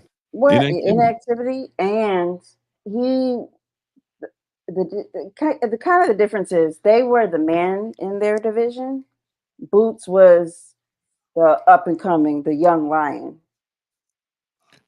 and the big dogs at the top. He wasn't the big dog at 47. So now that Bud is pretty much out the way, Spence is out the way, all the other guys are pretty gone. Nobody really passed the torch to him. So he couldn't make his name like they made their name in their divisions. Right. Plus, he don't really. Yeah, bad timing for him, right? Horrible bad timing for him. Just came in the middle of a big, the biggest fight that was going to be made in a decade, damn near, between Terrence and Errol, and everything he needed to become who he was going to be was tied up in that conversation with them. And he tried to, looks like, which is what the danger is of remaining inactive, right? Of not being active, he tried to wait them out and then assume that his opportunity was going to be automatically given to him, and it just ended up being an even worse game that was being played between Terrence dragging out the negotiations longer, and then on top of that, Terrence is making it clear, like, after he was done, he was like, "Nah, bro, I'm not fighting you," and then not vacating the belts. He kind of left in limbo, right? So, yeah, man, it's just bad timing. It's easy to say, like, Monday night football coaching, when you sit in your living room and you're coaching the team, because you're a better coach than everybody on the field. It's easy for us to sit there and be like, bruh, if I was you, man, I would have took the next fight I could afford, and I would have just stayed busy. And now I look at you. Now I look at you. But and then, when you got that, even in addition to that, his contemporaries like Virgil was coming up with him, and it was like they were the two underlings. Like, Virgil's gone now, so it's like you don't have nobody really to mix it up with that would make sense. And to piggyback off what you just said, Queen, and it was Virgil, him, and Rashidi Ellis. Then Rashidi Ellis lost. Yep. Because they was that was the next fight. They should have made that fight when they had the opportunity. But that was the next fight. He lost to Villa. Yeah, and he shouldn't have fought Villa, and he shouldn't have fought, and Bush shouldn't have fought. They should have fought each other. But remember, Rashidi was on the shelf because he was trying to get out of his contract with Golden Boy. Oh.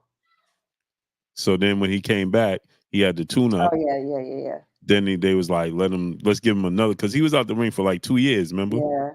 So they was like, before we put him in there with Boots, let's put him on the same card, build them together on the same card, under Tank card, on the major card, build these two names up, and they could fight each other in Atlantic City. And he lost. He dropped the ball.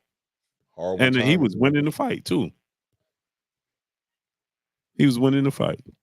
Yeah, he lost it like the last 2 rounds, really, almost, really, right? Yeah. It was like Yeah, he got dropped. He got dropped like twice, 2 or 3 times in the last couple of rounds.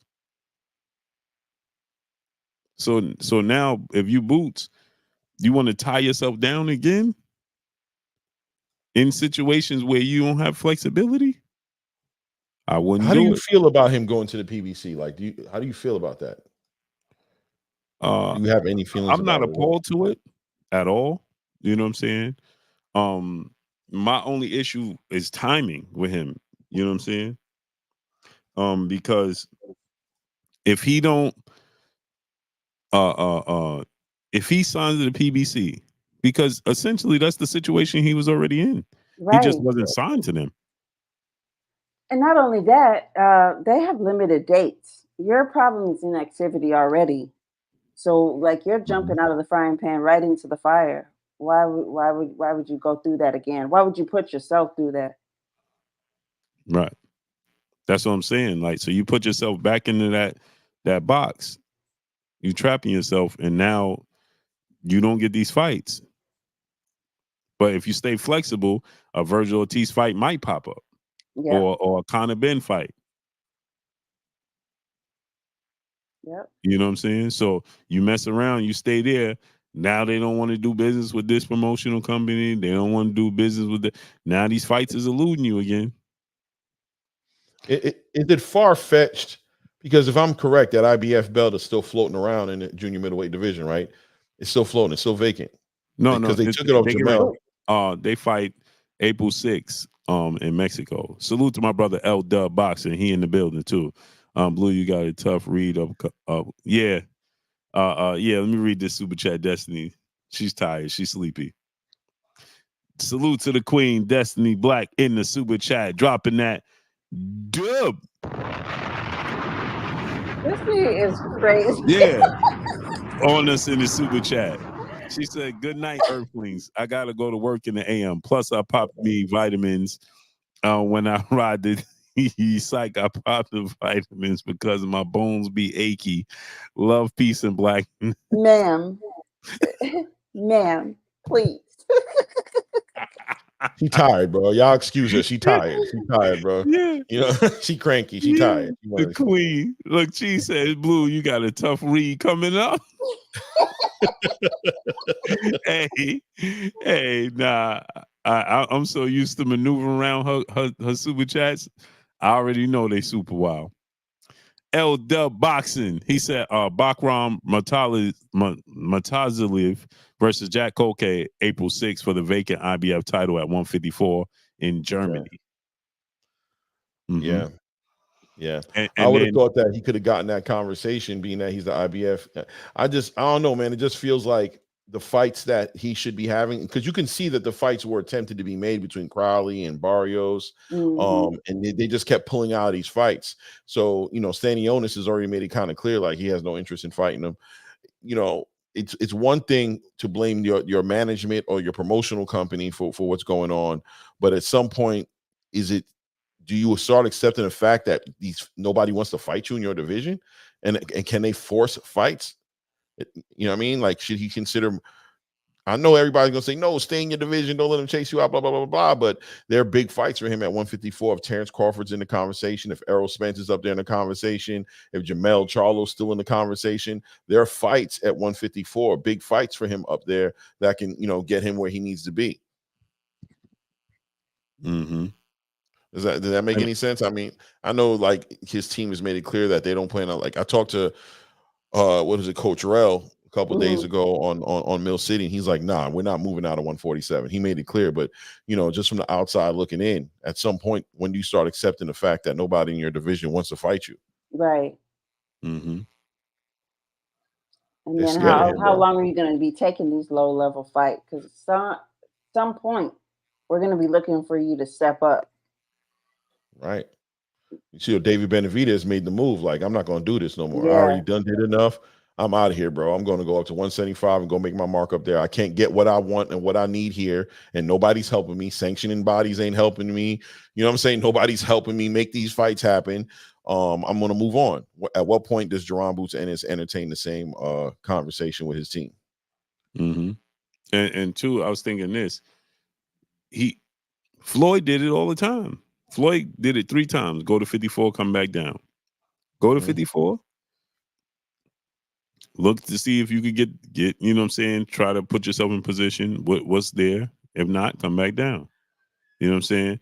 The fight that makes the most sense to me is Stanionis. Yeah. And that could easily be made. It should be easy. They both with the PBC. Yeah. Right. And at this point, I don't think there'll be much resistance coming from Stanionis. So, how long has he been out since the Ugas? Since Spence fought Ugas fight? Yeah. Yeah, the Virgil Ortiz fight's been eluding him forever. Do you think once Terrence Crawford vacates those belts, if I'm assuming that he will vacate them because I don't think the sanctioning body is going to take the belt from him. Once he vacates that belt, does that bring life to the welterweight division? Do fights start happening all of a sudden now that there are belts on the line, vacant belts to be fought for? Possibly, but if he's having difficulty getting fights with his own belt, what difference will it make putting another belt in the mix? That's what I say. I just wonder what they're waiting on, man. I heard rumors of him getting ready to get put on the Canelo Alvarez undercard, but he just right now got rid of his old management. I don't know what kind of deals he's working with the PBC, but who's ready to line it up with him? The person who I thought was going to fight him was going to be Mario Barrios because he seemed like a fearless guy, but he found his way out of it as well. So I don't know. And that's my thing, right? Let's say he going Canelo undercard again. How's he growing at 26? This thing again, like we go over those names, right? They all headlining their cards, even if it's not big fights. Tszyu headlining against Jermaine Ortiz, Shakur headlining against Edwin De Los Santos. Now he got another fight coming up July 6th, right? Which I want to talk about that too. He got another fight coming up July 6th, right? So Boots is continuously on the undercard. There's no growth. True. There's no growth. Where's the growth? He needs at least a co-headliner. Like on a pay-per-view, he needs at least a co-headliner. Like right. He needs a big fight. He needs a big fight. Yeah. He needs a big fight, man. And I don't know what's at 147 for him that's gonna check that box for him. Yeah. He need, and not only that, right? He need to go home. Take him home. If he gonna fight as an undercard, take him home. Just take him to Philly. Right. Don't put him on the undercard as a co-main event or none of that. Take him to Philly. Put him as a main event in his hometown. Like Top Rank did with Shakur. They're getting ready to do it again. Right? Shakur ain't got nothing big. Go home. Terrence Crawford ain't had nothing big. Go home. Send Boots home. You know what I'm saying? Generate some Bernard Crawford stuff, family. Chris Legg, what's good? Generate some buzz like that. He fought in Jersey, the Via fight. He headlined the Via fight, his last fight, right? That was in Atlantic City. Atlantic City, yep. Which is not too far from which is not too far from Philly, right? Right. But take him home. You know what I'm saying? How does he? Again, Canelo fight. Canelo card is going to feature all Mexicans. So unless you got a Mexican fighter, you know how you get Boots put out there. Good exposure, right? Put him on the card with a solid Mexican name. Like Virgil Ortiz at 154. Yep. No, Virgil ain't gonna happen. But guess what you can do? Mario Barrios. Mario Barrios. Okay.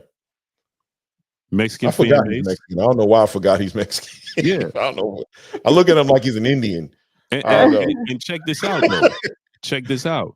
This is why some things just don't make sense to me. Like I just wonder sometimes the thought pattern. Because if you don't step on Terrence Crawford's toes, he's going to vacate all the belts.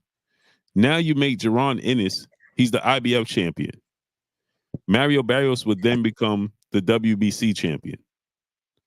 Now Mario Barrios versus Jaron Ennis, the co-main event, is a unification bout. Yeah. Exactly. Right? Exactly. And the Azteca Warrior on the undercard to Canelo and Jaime Munguia would be enormous in Vegas. That's a good fight. I like that. It just makes sense. Mm-hmm. You know what I'm saying? But you got to take that angle. He can't be the third fight on the card, and it just don't make sense to me. Guillermo Maldonado, Stephen 47 Deuce was good. YG Mine, my brother in the super chat, dropping that Cinco on us in the super chat. In your opinion, is this EJ Tim Tszyu fight talk a strategic move just to rekindle the idea of rematch talk for Crawford if EJ was to win? Exactly. It does, and I'm gonna ask you guys this too, right? Mm-hmm. It does one of two things. It rekindles that rematch talk, right? And it starts to garner more interest, right? It brings back the intrigue, especially seeing how Errol Spence wins. It's huge, right? Now, on the flip side of that, what it does as well, the Crawford fight don't get made, guess what it does? It still puts Errol Spence back in the driver's seat as being one of the superstars under the PBC banner, and he's the unified champion. You see what I'm saying? Now, those other fights, like L Dub just said, the Jack Colkay fight and the Madrimov. Now Errol Spence can fight the winner of that fight. He's going to be the favorite, right? And then another thing that people are not talking about is now you can also make an Errol Spence Jamal Charlo fight in Texas. Yeah. And that would be huge. If he can't get the Terrence Crawford fight, because now again, well, Terrence Crawford already beat him. The people are in a position where it's like, I could take it or leave the rematch. You know what I'm saying? So they can freeze him out and be like, all right, well, you don't want to, let's just go ahead and focus on rebuilding EJ. Now we can make EJ, he's the unified champion. What better storyline than to put Errol Spence versus Jamal Charlo in Arlington, Texas at AT&T Stadium? Derek James revenge. Yeah. And imagine, imagine if Errol don't be with Derek James and Jamal Charlo is still with him. Yeah. In Texas. I feel like that's the only way that fight happens anyway, is if one of them is not with him. Yeah, and in Texas though, Queen. Yeah. And now let me put another twist to this, right? Let me put another twist to this. Imagine Jamal Charlo takes the opportunity and says, all right, I'm gonna go, because he's still the interim champion. Don't forget. Right. He's still an interim champion. So he can come back and say, hey, I want to regain my belt and fight Jack Colkay, Madrimov winner. Yeah. For the IBF. Pick up that belt. Now, guess what? Now Errol Spence versus Jamal Charlo is a unification bout. Oh. In Texas, you got Houston and Dallas. Right. Now, I ain't from Texas. The Queen is. She could tell us what that rivalry looked like. But you got Houston and Dallas, right? Now you got Errol Spence versus Jamal Charlo. If Errol Spence ain't with Derrick James, you got Derrick James versus... Imagine if Errol Spence goes with Ronnie Shields. Imagine that. Imagine that plot twist. They switch. Where would they do that? They would have to do that in Austin, Texas, in neutral Texas territory. Neutral? Yeah. Now, you know Jerry ain't having that. Ain't no way. I know. Ain't no way on this green earth.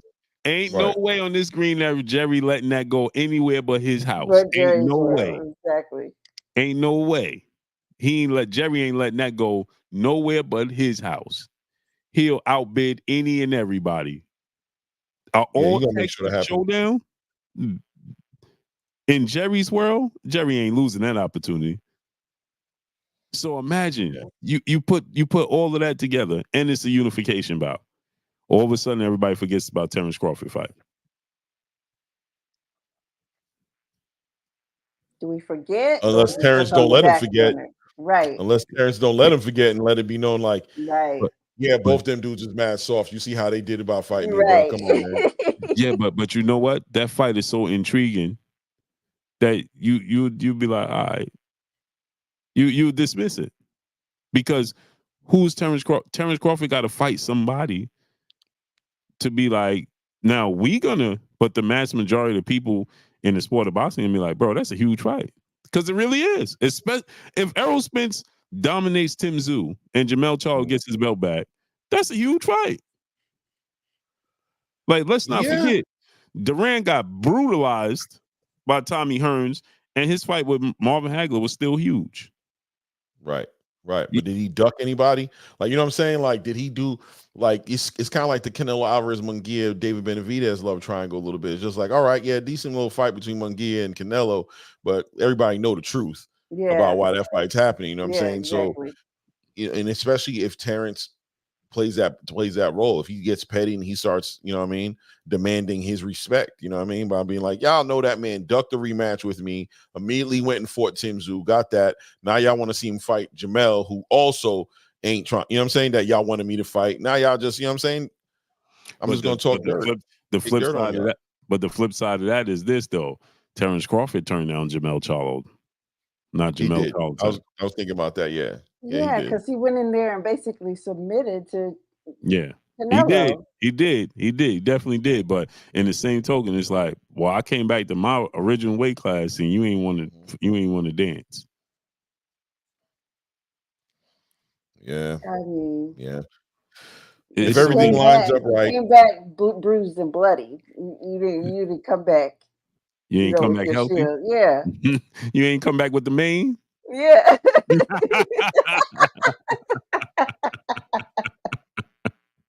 Yeah. You came back naked. Canelo skinned him. Yeah. I mean, you came back naked.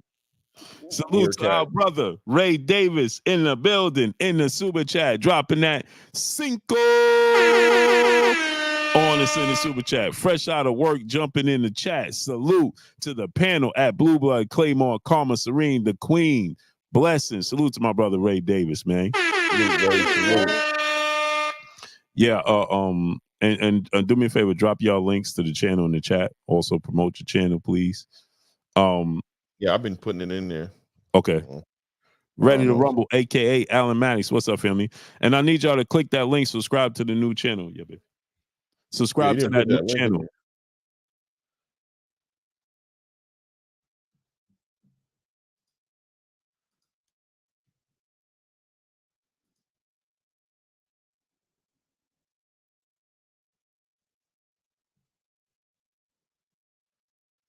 Oh, he just went on mute. I thought I was like, I know. I was like, did my computer? Oh no, I was talking. My son was showing me something.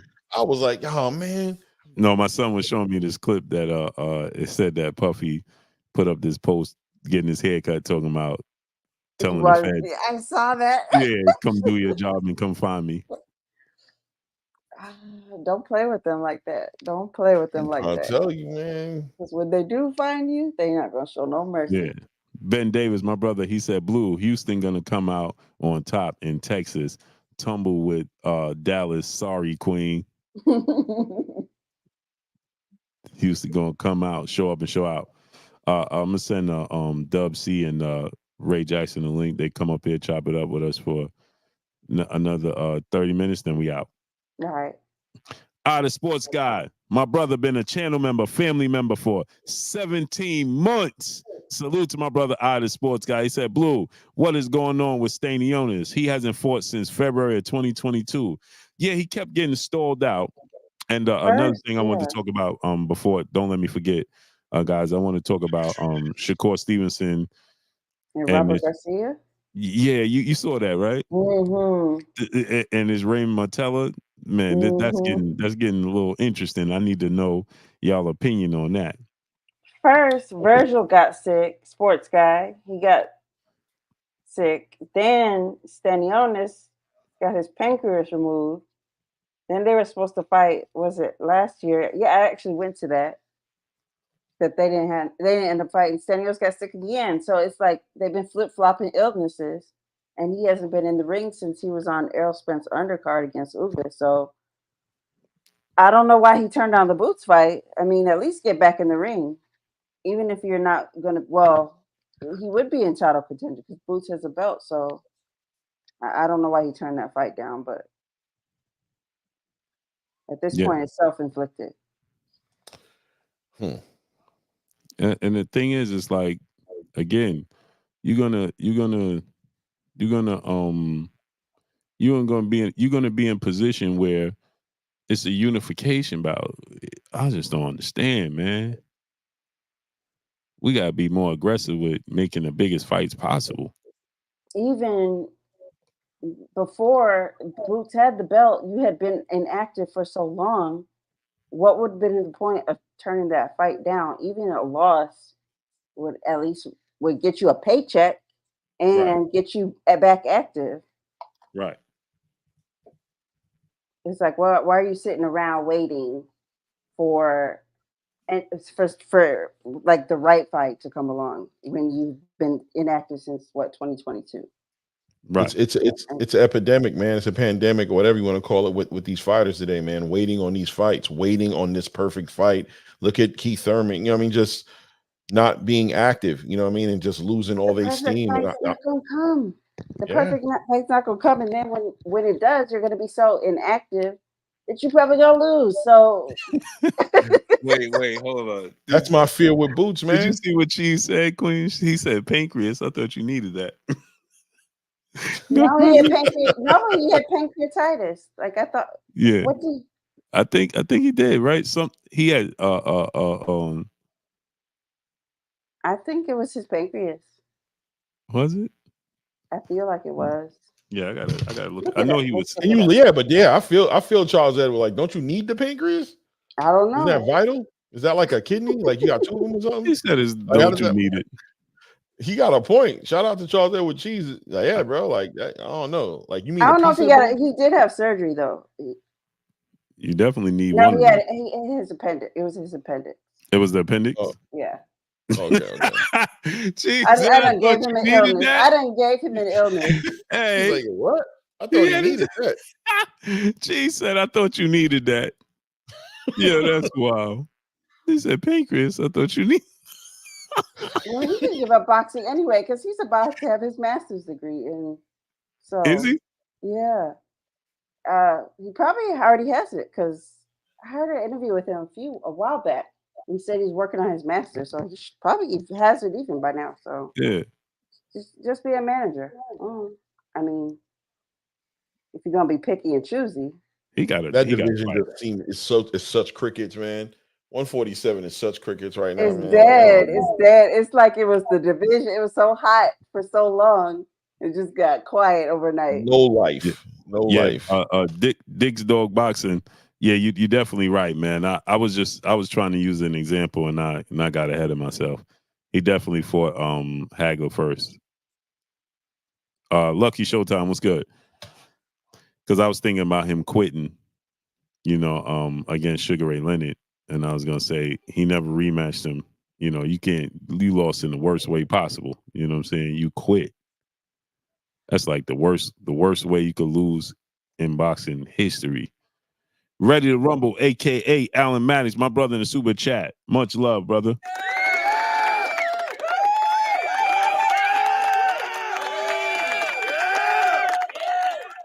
He said Tim Tszyu taking lessons from Duck Nello on how to duck. Yeah, man. And they doing them. That's another thing that's horrible with these promotional companies and the tactics that they use. They leave these fighters out there looking weak. Now everybody's questioning Tim Tszyu's heart. You know what I'm saying? Like, and I understand it. Like, but me personally, I'm like, nah, bro. I'm until I see more evidence, I don't see Tim Tszyu being the duck. But I do see politics of boxing showing its ugly face and getting involved in standing once again in between great fights. Being the reason why great fights aren't happening. Mm-hmm. Politics is terrible in the sport of boxing, man. He said these ninjas cutting 25. That's insane. Warrior Class the Third. What's up? 619. Cali Facto's good. Buzz should move up to 160. and fight Janibek for the belts. No, he should move up to 160 and fight Jamal Charlo. Jamal, he's gonna. You know why? Go ahead and remove another piece from off the chessboard that's trying to fight Canelo, and position yourself in to fight Canelo. Right. Sonny Augustine, have a good night, great brother. They. So if they're gonna freeze you out, jump ahead of the line. Hey, let me get Jamal then. You beat Jamal, you still become a 4-division champion, right? And now you beat Jamal, you remove a piece on the chessboard that's available for Canelo. But I tell you what's going to happen. Y'all know what's going to happen, right? No. They going to position Canelo and Errol Spence. Oh. But he already said out of his own mouth that he was not going to get credit for fighting Crawford. Talk to him, Queen. And again, the question is, what credit are you going to get for fighting Spence? Man, they say a lot. They say a lot of stuff. Tszyu said, "I want to fight Terrence Crawford." Now you talking about it's an honor to fight Errol Spence. Yeah. Amazing. So now think about this. Errol Spence beats Tszyu in dramatic fashion, right? And then let's say he said, "I'm moving up to 168." He the unified champion. It's in-house. At this point, Canelo don't even care. Jaime Munguia had what? How many fights at 168? One? Two. Two, right? John Ryder was the last one. And Derenchenko. Yeah, and he wasn't even a 68-pounder. Right. He was coming up like he was. Yeah, remember that's why Canelo was like, this guy's not even fighting a real 68-pounder.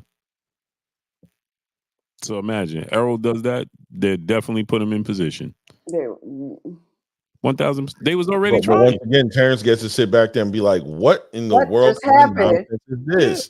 Like, y'all not scared of me? What are y'all then? If this ain't fear, if this is not the definition of fear and ducking when it comes to me, what is it called?" You know what I mean? K different breed, peace and blessings, Queen. She said, "What's the word, Blue? Happy belated. Appreciate you, Queen. Appreciate you." The word of the day is confusion. It's confusion.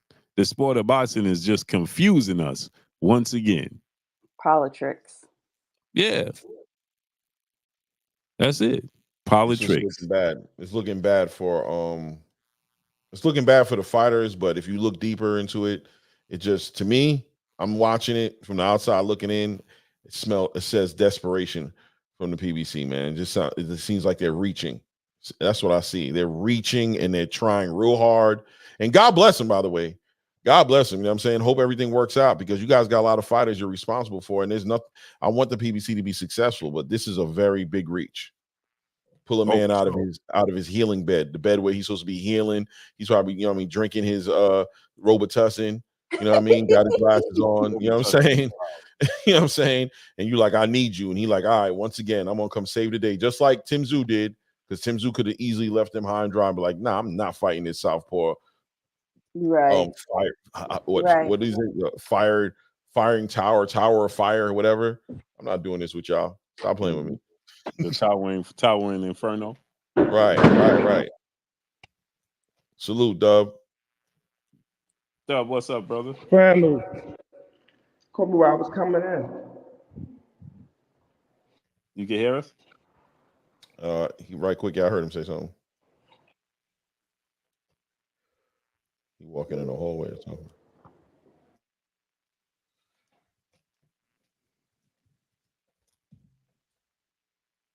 I don't think he could hear us. Yeah, I think he's kind of paused out a little bit from the return fight. I hope that, the one person that can make this right is Tszyu. If Tszyu just makes this right and just stands his ground and says, listen, after Terrence, I'll holla at Errol.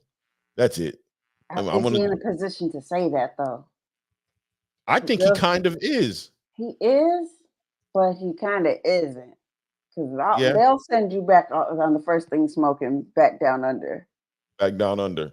Oh, you want to play like that? You want to play like that? Right. This is how we gonna do it. And he does. He is like the purpose of him coming over here was trying to make his name, build up his profile stateside. So I think that he just wants to play ball and get in where he fits in to build up his profile over here. I agree, but he still could fix it for us, for the fans. Yeah, he could just he can, but then they're gonna do him like they do him. But yeah, especially considering, I don't understand his relationship with the PBC completely. I'm not really understanding the whole relationship because I'm hearing like gray areas in between them. Yeah. You know what I'm saying? That's different between everybody else. Like he bringing his own money. He got his own guy financing him. Like, what is really that relationship like? Is he a real PBC fighter at the end of the day? Right. I don't know. I don't know either. It's not clear. It's not 100% clear what is going on. But I would advise him not to get on the bad side of Al Heyman. Because it looks like that's what's going on with Crawford right now. Yeah, Crawford got tried, man. I know he's feeling some kind of way. I bet you Crawford's entertaining retiring at this point. I bet you in his mind, he's like, you know what? This is kind of getting old. I'm kind of tired of this nonsense. Well, I'm not doing this again. I saw an interview with Bomac, and he said it was either Canelo or retirement. So retirement doesn't seem out of the realm of possibility for Crawford. Yeah, it's starting to feel like a Bob Arum situation, like I'm on the wrong side of the street nonsense. And I don't know if I got it in me to do it again. Right. You know especially when you got nobody behind you. It's just you against them now. Right. And I don't think he's interested in re-signing with the PBC and getting no kind of contract that's going to hold him, you know, to any type of stipulation that he doesn't want to be rocking with. So at this point, it's like, if you're going to go ahead and fight Errol, then I'm out. It is horrific. Ready to Rumble, aka Alan Maddox, brother in the super chat.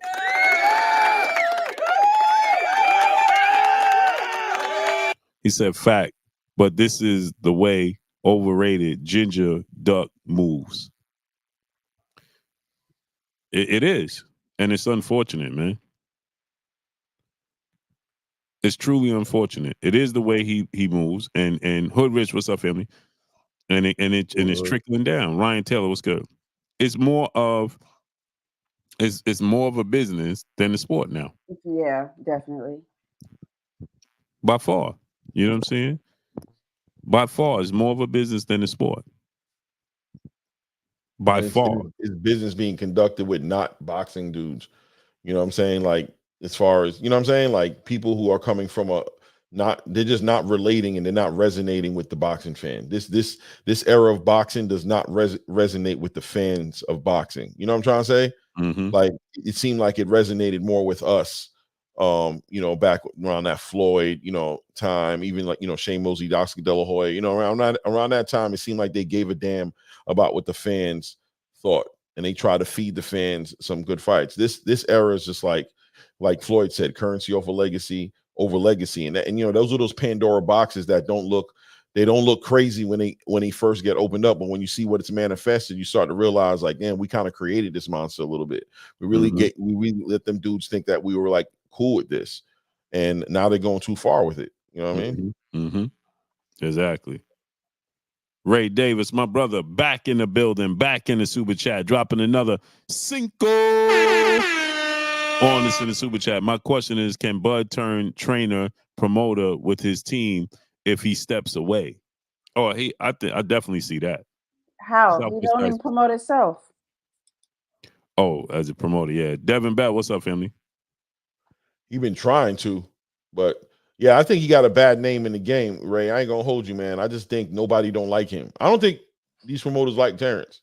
What has he done? I don't think they can't like him. What has he done? Because there's something going on behind the scenes that has made them not like him. He's been difficult. He's just been difficult. He's been a advocate for, I want to be at the table. I want a spot at the table, and these promoters don't like that talk. They just don't like that kind of talk, and it's almost like make an example out of him, almost to discourage other fighters from going down that same path, right? You know what I mean? We're going to do him dirty and show how difficult it is, and when you're being the squeaky wheel, we're going to show you how we're going to deal with you. And you've been a squeaky, you know what I mean, squeaky ass wheel.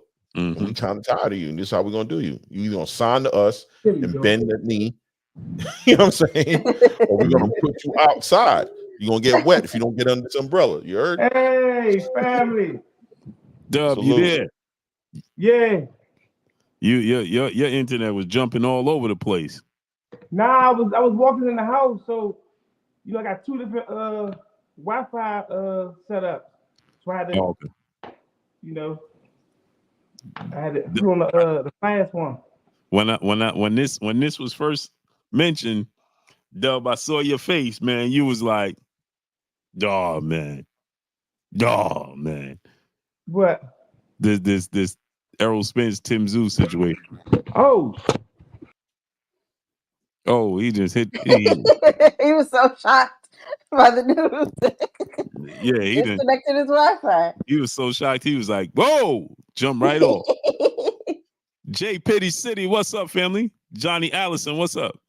Just question because you guys brought up retirement. Oh yeah, so I think he'll definitely be a trainer, but as a promoter, I don't think he's interested in the business. Trainer, yeah. Promoter, no. Ramon Sims, what's good? Legacy Define LS, what's up, family? I don't see him being anything other than a trainer. Promoter, him in the business, no.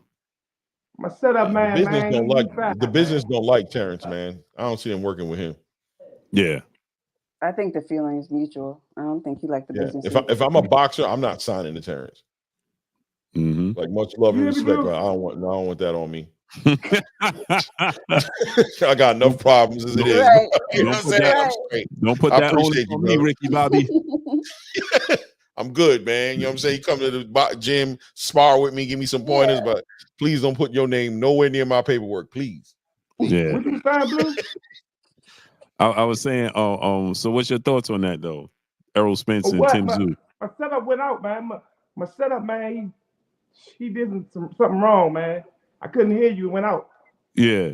No, I was saying, so this Tim Tszyu, Errol Spence saying he want the winner now. He heading to Vegas to call out the winner.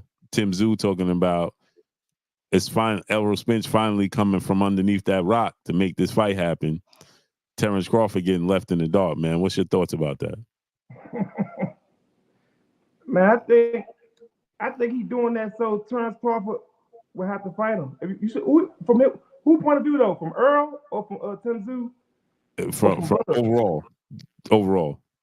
All right, so basically, he doing that so Bud, so he had Bud didn't have to honor the rematch clause no more because we're past the date. So now he trying to another way. He trying to go around and fight Tim Tszyu, knowing that Bud really want to fight Tim Tszyu. So he beat Tim Tszyu, then he gonna feel like he can get the rematch with Bud again. Yeah. That's why I feel like Errol trying to do it. Tim Tszyu looking at the easier fight, and then they both PBC. No, but the problem with it, they probably got his egg keep it in house. Yeah, and that's what I was saying. But the problem with that is that for the rematch with Terrence Crawford agreed to everything he wanted for the rematch. He agreed to the weight. He agreed to, and to the point where Steven said he even agreed to things that wasn't even in the rematch clause. He said he'd been essentially the model citizen to make this fight happen. And now, so it was no reason to go around it. It wasn't like it wasn't available unless Errol's. This is my only thing. If Errol can't be ready in time for Terrence Crawford if Terrence Crawford want to fight again, you know what I'm saying? Like Terrence Crawford want to get another fight in, and Errol is like, man, I can't be ready until August. And Terrence is like, bro, I'm not waiting August. But to my understanding, I thought that he already it was already thrown out that he wasn't honoring the rematch because of the surgery he had to get. The eye surgery he was talking about he's gonna get. Yeah, so Terrence Crawford had agreed to everything, and then they said that the recovery period and then the They had some other things coming up. Some other things came up along with some more medical issues that they took him out to fight. And so what he said is that Errol and company went to Terrence and like, bro, we're not gonna hold you up. Let you go ahead and stay active. Oh, I ain't know that part. Yeah. So that's what's confusing, because it's like you had the rematch right there. Man, maybe he changed his mind. Maybe he's trying to be relevant. I don't know. That's kind of weird though. I ain't know that they went to him and told him go ahead. You know that they wasn't gonna hold him up. That's real weird. Yeah. I thought that Bud was saying, you know, being as though you keep coming up with all these injuries and stuff, like we taking our business elsewhere. You know, that's what I thought. But yeah, that's crazy. So I guess, I mean, if I had to guess, I think Errol probably changed his mind, man. Errol trying to be relevant again. But it wasn't a matter of him changing his mind. You said you were sick. So you just better overnight? Mm-hmm. Like he couldn't fight. It's sick means he's not ready. He ready for Tszyu. That means he ain't ready. He ain't ready to fight Bud again back to back like that. And that's what I'm saying. Like that's why Tszyu is the easier.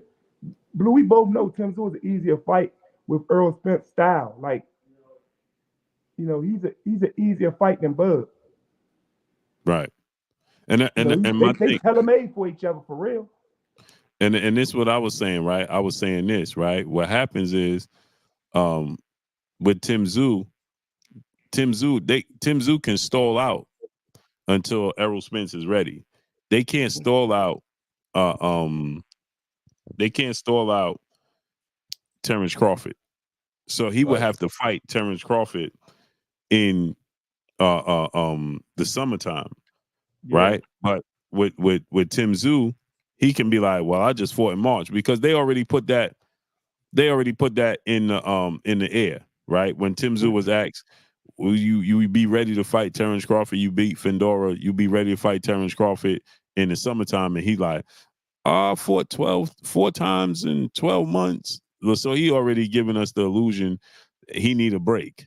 You know what I'm saying? So that break could come in the form of not fighting again to August, September, which also allows Errol Spence to have more time for recovery. You see what I'm saying? But if he turn around and fight Terrence Crawford, well, he got to fight Terrence Crawford in the summertime.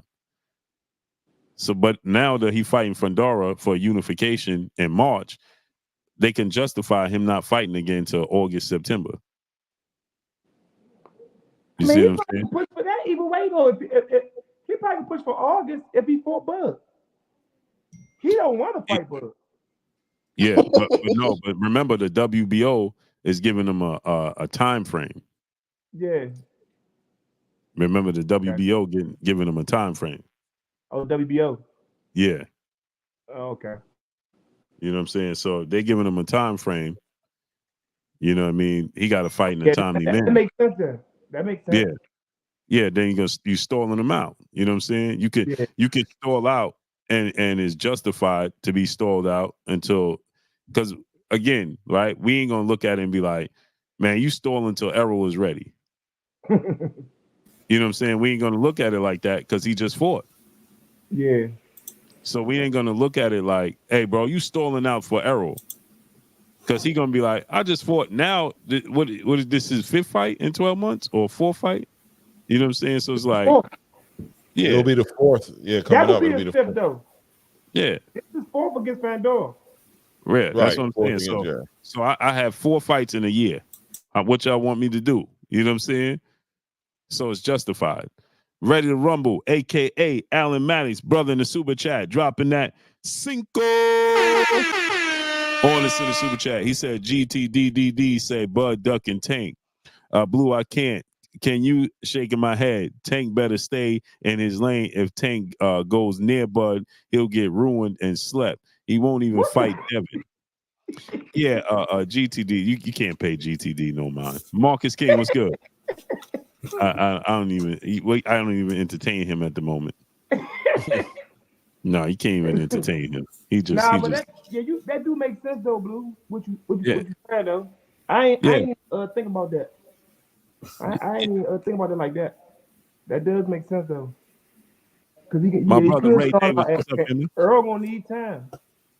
Earl gonna need time, and that's what I'm saying. So if Earl, so now, right? If Earl not ready for the rematch with Terrence Crawford, right now, he might not be ready for Terrence Crawford right now. But if he wait until August, he could be ready for Tim Tszyu in September. You see what I'm saying? But they know though if that happen, man, people one of them ain't gonna wind up fighting Bud this year. Bud gonna wind up going elsewhere. Mm-hmm. Bud gonna go home to his property and go play with his kids and help his son learn how to wrestle. Huh? What'd you say, Claymore? I said, Bud, if they keep playing this game, Bud gonna go back home and go play with his kids and go to his son's wrestling meets and his daughter's track meets, and he gonna retire from this mess because it's getting old. This wrong side of street drama BS that he keep going through. How much of this can he take?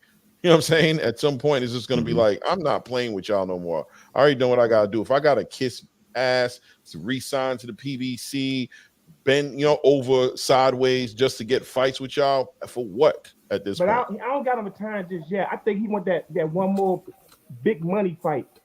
I think he once he get that one more big money fight, that legacy fight, then I think he probably thinking about retirement. I think right now, even if he don't get this fight, he gonna pursue something else. I don't got him retiring right now. Yeah. Maybe Boots. Maybe he'll go to Boots. Hey, the money right, he'll fight him, he said, right? What'd you say? He said if the money right, he'll rock with him, right? Yeah, I think. And then we say he ain't worth the money, like he ain't worth the fight, the risk ain't worth the reward. So I hear it. I'm with it. If that happens, Clay, if Turkey or Sheik gets involved in that conversation. But you know what I mean? Point. But at the end of the day, I think the same thing. I think he's just waiting for the right opportunity. What's the biggest bang for the buck? Or actually, he could also be looking for the right moment to create a legacy. You know what I mean? To also go up to another weight division and get a title, and then try to unify there just to create some type of legacy. He already a Hall of Famer, but this is solidify him in everything. I mean, as a great champion, so he could be doing that too. We don't know. We have to see what happens. As far as EJ, because I really didn't get to chime in on that. As far as EJ got some his own issues right now. You know what I mean, outside of the ring. So once he deals with that front, then he can talk about training and fighting other people. Do I see him? Do I like the Tim Tszyu thing? Because I think a lot of people think that the Tim Tszyu thing is a good fight for Tim Tszyu. Earl likes those type of fighters, man. He might give him some work, but we'll have to see, man. This is all, you know what I mean? We'll have to see how it all works out. Time will tell. That's my favorite message, man. We only can live with the time. Yeah, Tim Tszyu and Earl. That's tailor made for Earl. That's his style. That's what he like. TR, my brother in the super chat, dropping that half a dub on this in the super chat. Wrong side of the street. 2 Ferraris, 150 million. They won't give me credit. He ain't fight nobody. He don't bring nothing to the table. He don't sell. BS. I come from De La Hoya era. Agreed. Who you talking about? He told everybody in general. Tank, Canelo, Errol. He told about everybody in general. YG Mine, brother in the super chat, dropping that Cinco on this in the super chat. Random thoughts on Xander Zayas. I feel it's time for him to get a plate soon as well. I wanted him versus Jamal or Eubanks at 160. Thoughts? Him and Eubanks would be perfect to me. That's the perfect step-up fight for Xander Zayas, in my opinion. Chris Eubanks. Chris Eubanks is a good fighter, but very beatable. You talking about at 160, setting Xander to 160? Yeah, Xander's at 160, right? No, yeah, 154, ain't he? No, he had 160. No, he had 154, ain't he? Is he? I thought he's 154. Yeah, he 154. Oh, yeah, he is at 154. But he can still move up. He said going up to 160. Yeah. That's what I'm saying. Is he going up? He's in contention for a title. I think he's in the for the WBO. Yeah, he ain't gonna move up. Yeah, I think he's in contention for a title. I think he's like third or something like that in one of the rankings. So you said WBO? Yeah, he right there. He knocking on the door. Yeah, he in the WBO. He's number 2 or 3. Hey Claymore, what you know about Ben Whitaker? Ben Whitaker? What Ben about Whitaker. him? That's my man. What do you think about him? New Asim Ahmed. I think he having a good time in the ring. You know what I'm saying? I think he having a real good time. He dancing on the ceiling. You know what I'm saying? Hey, man, Ben Whitaker, he gonna be the a big sale in boxing, man. They already got like 1.5 million Instagram followers. They keep talking about him on every blog. Yeah, he's super entertaining and he back it up. Mm-hmm. They say he the best entertainer in boxing right now. He's super entertaining. He have a good time in the ring. He has a real good time. Man. He fight at 175. Yeah, he don't look like a 75-pounder at all. Nah, I thought he was like, when I first seen him, I thought he was like 147 for real, 147 welterweight. Then I looked him up. Started doing research on him. You back? Yo, Destiny. I'm like, yeah, he's 175. Yo, what the? Yo, I was reading that like, yo. Oh man, Destiny. Oh man. I was trying to figure out what happened.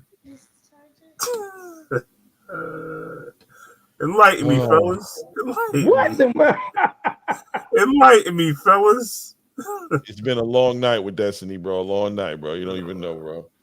Queen is all right, man. She good. Blessings to the Queen Destiny Black in the super chat, dropping that half a dub on us in the super chat. She said, before I forget, ladies, never sleep with a dude that wear briefs because he gonna want to sleep with you in crumpet brief. You're welcome. Thought 316 is wow. Yeah. And she got a wrench.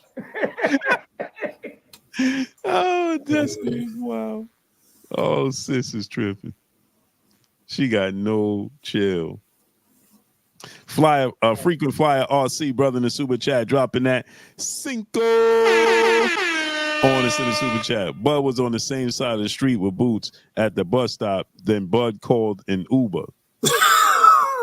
No. He is such a clown, bro. He just trolling. He just trolling. Leave it alone, Freak. Leave it alone. Rodriguez Jackson TV. What's up, family? He tweaking. Yeah, that part. Yeah, man. I think Bud. I don't know. We're gonna see what happens with this whole entire negotiation to see if he still, if Tim Tszyu's gonna honor, fighting the pound for pound best fight in the world. If he's gonna let that slide away to fight, I don't want to call Errol Spence a loser, but I'll say, fighting, the guy with the bad eye and who just lost and who has every excuse in the book that he can put out there, and his fans will have every excuse in the book to put out there if he loses against Tim Tszyu. He'll get no credit for busting Errol up. You know what I'm saying? Because it's going to be like, oh, he was already kind of messed up. Everybody already know, blah, blah. Oh, he could fight the pound for pound best fighter in the world, bro. My thing is, why are we putting him past Fundora? I don't even want to talk about Errol, Bud, none of them right now until he beat Fundora, because that's a challenge for him on a 2-week short notice. Another thing is, he got to, he mentioned he ain't dropping his belt. He don't care what his team said. He said he gonna hold on to him. So that's another thing he put out there if he wins. So, we'll see how it turns out. Like I said, time will tell. That's the only thing we can do is sit back and watch the show. You know what I mean? Yeah. So you said we looking. So you say we looking past everybody looking past Tim Tszyu. I mean Fundora. So how you see that fight, Ray? How you see that fight playing out? I don't know, man. I think it's gonna be a slobber knocker. I tell you that. As the days are getting closer, man, I'm thinking Fundora for the upset, man. It's like at first I was all about Tszyu winning in like 7 or 8. You know what I mean? Catching him with some mean work because, you know, they both like to fight on the inside. But I'm just like, yo, actually Fundora, he really only got caught with a lucky shot and then capitalized on after he got putting that shot. I mean, putting that what was he? He was out on his feet. You know what I mean? So that's I don't think Tszyu punched to the head like that with his head down and just swinging up top like that. We'll have to see because he ain't got the reach. I mean, Fundora, if he utilizes his height better, at the end of the day, he could be undefeated right now. But he just don't utilize that height well. But you know what I mean, he do bang out and be dropping dudes and hurting them, man. He be beating them up pretty bad. A lot of people be looking real bad, but we'll see. Like I said, I had Tszyu. You know what I mean? I'm not going to really turn away from that 7 or 8, but I'm starting to closer as the days go on, man. I'm like, yo, Fundora he really been a slouch to nobody in this division, and he's been talked about for a long time, man. They even said Charlo was ducking him for a while. You know what I mean? So, but hey, we'll see what happens. Yeah, Fundora was that guy in the division. I'm telling you, man. Yeah, he was. He was up and coming, man. They talk about him like he not him. And I'm telling you, man, I don't know if you take on a Fundora with 12 days notice. I don't know if that's what you do. You know what I mean? Like, I don't know. We're going to find out on Saturday if that's what you do. You know what I'm saying? Do you take a 6'6" southpaw puncher, 12 days notice, bring in a bunch of sparring partners who are light? Because I think his sparring partner was like Michael Fox, right? And he's like a 135 pounder, if I'm correct, or 147 or pounder or something like that, right? So you bring him in to spar. You think that matches up and gives you a look at what to deal with when you're fighting a Sebastian Fundora, and how many rounds are you getting in with this guy in this small amount of time? I don't know. You know, I think this fight is a way closer fight than people want to admit and understand. I don't think nothing is promised in this fight. I agree. How you see it, Dub?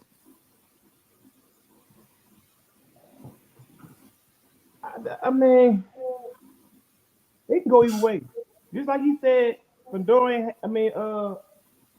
Tszyu ain't have enough time to prepare for Fundora. Fundora ain't have enough time to prepare for Tszyu. So it can go either way. Like, who he had to spot to emulate Tszyu. And then it's like, man, he don't utilize his length. Like, if he utilizes 80-inch reach, like, come on now. There's no way you supposed to lose to Brian Mendoza. You know what I'm saying? There's no way you supposed to lose that. Like, you supposed to kept him at the end of your jab. You got 80 inches. Pause, but you got 80 inches. Like, you supposed to kept that man at the end of your jab. There's no way he's supposed to get nowhere near front of he right there clutching with him. If he gets sloppy like that and get caught through, I think he can sit there and exchange punches with Tszyu, because, you know, Fundora don't feel like his length is his strength. He feel like his strength is his strength. So he go in there and try to exchange punches with Tszyu. Man, it might be night. 100%. 100%. But here's the flip side to what you just said, Dub C. And then he'll have no good. His footwork ain't really. Now, let me tell you, if he had Bibble footwork, we wouldn't even be having a discussion. Oh, I agree there. But here's the flip side of what you said. You were saying how it's been 12 days for Tszyu, 12 days for Fundora. Fundora's been training for a smaller dude. You know what I mean? So he's already in that zone of who he got to fight, because he's taller than anybody. Tszyu's the one that's got to change his whole tactics to fight for a taller dude. That's where the problem lies. And he was getting ready to fight a puncher. The guy he's fighting is a puncher as well. That's not always the case, because let me say this. I'm 6'5", right? So mostly everybody that I've sparred with or boxed period, when I was young, I was kind of smaller, but from 15 years old, I had a growth spurt, right? Just because guys are shorter than you don't mean that you prepare for every fighter the same way. Because you got people like, prime example, Lennox Lewis not gonna prepare for Holyfield like you prepare for Mike Tyson. You know what I'm saying? And both of them are smaller than him. You got one who He's all head moving back and forth, back and forth. Mike Tyson like this. And then you got another one that's trying to get to the outside of your jab. You know, so it's like when they slipping, like Mike Tyson is here all day, back and forth, back and forth. And Holyfield is slipping and trying to roll up under your punches and catch you. So it's different. You prepare for them different. So just because all these guys are smaller than him, don't mean that he can prepare for Tim. Because that's prime example. I'm gonna piggyback what you said. So you think that Fundora can prepare for Bud like he prepared for Tim Tszyu? No. They both smaller than him. In a sense, yes, but no. In a sense of, I mean, if it was a short notice and a switch like that, I think he can make the adjustment based on, you know what I mean? He knows he's coming in with a guy that he already knows that he's going to try to get him to square off in the middle of the ring. The difference is he knows, but if he's knowing his fighter, Bud is going to be more of a slick fighter, he's going to try to cut off the ring on him. But we have to see how his footwork is. Like you say, he has no footwork. So does that help him at that point? Now, so that's. I think nobody is preparing for, like, you know, I agree with you. I say Fundora has not prepared for Tim Tszyu, and Tim Tszyu has not prepared for Fundora. But I think Fundora is more prepared for Tim Tszyu than a Tim Tszyu is prepared for Fundora. It's kind of easier for him to prepare, but the reason why I said that is this CK. One, when you fighting Tim Tszyu, right? The length, when you in there and you preparing for a fight, you use the length of the ring, right? So you'll know your length, the length that you have over your opponent. Now, Tim Tszyu has a 70-inch reach. Bud Crawford has a 74-inch reach. True. So the length is different. So you trying to prepare and trying to keep him at the end of your jab in certain spots is not going to work with. And then, you know, Bud know how to use his length as instinct. It'd be nowhere in the world he'll be able to prepare for Bud in 12 days, unless he already been studying and watching him. Right. Because Bud's gonna switch.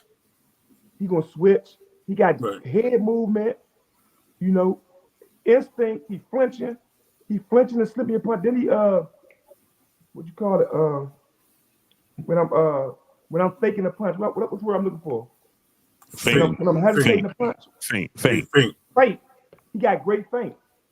So it's harder for you to prepare for Bud in 12 days. But he's shorter than you. It's harder for him to play with Boots. Boots got a 75-inch reach. Yeah. He got an 80-inch reach, but it's different. Now you know your advantage is not as big as it was when you fighting Tim Tszyu. Right. You know, that's all I'm saying. I got you. Yeah. No, I got you. That makes sense. It's easier for Fundora to prepare for Tim Tszyu than Tim Tszyu to prepare for Fundora when he never fought nobody with an 80-inch reach. So, and 6'6", like that's at 154, like that's not usual. That's right. And it's normal. Like you don't got too many 154-pounders at 6'6". Right. You got none, right? Like, yeah. Like remember Blue with Sugar Shane for Vernon Foster. He had never fought nobody that lengthy. You know, at welterweight. He fought him at welterweight. And Vernon Foster was what, like 6'2" or 6'1"? Somewhere around there. 6'2", like 73, 74 inch reach. Yeah.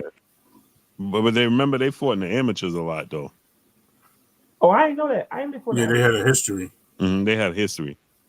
Oh, okay. Yeah, I didn't know that. That's why Vernon Forrest. My favorite fighter too. Man, I was hurt about that when Vernon Forrest beat the brakes off him, man. Yeah, but remember Vernon Forrest twice, and Vernon Forrest was one of he went to Al Heyman. Fun fact: Vernon Forrest went to Al Heyman because remember he was his first fighter. He went to Al Heyman and told him, "Make the fight with Shane Mosley. I'm gonna beat him. Trust me." And Al Heyman was like, "No," and he was like, "Trust me, I'm gonna beat him." Let me ask you this: Who did Who did Vernon Forrest get? What big boxer? What big name boxer did Vernon Forrest get signed by Top Rank? By Top Rank? Yeah, it was by Top Rank, I think, wasn't it? When he with Top Rank? No, he was. No, he was with PBC. It was PBC. I thought he was PBC. He was with the PBC. He got Andre Berto signed. I know he got his fight signed because I just heard it's like maybe. I know Andre Berto.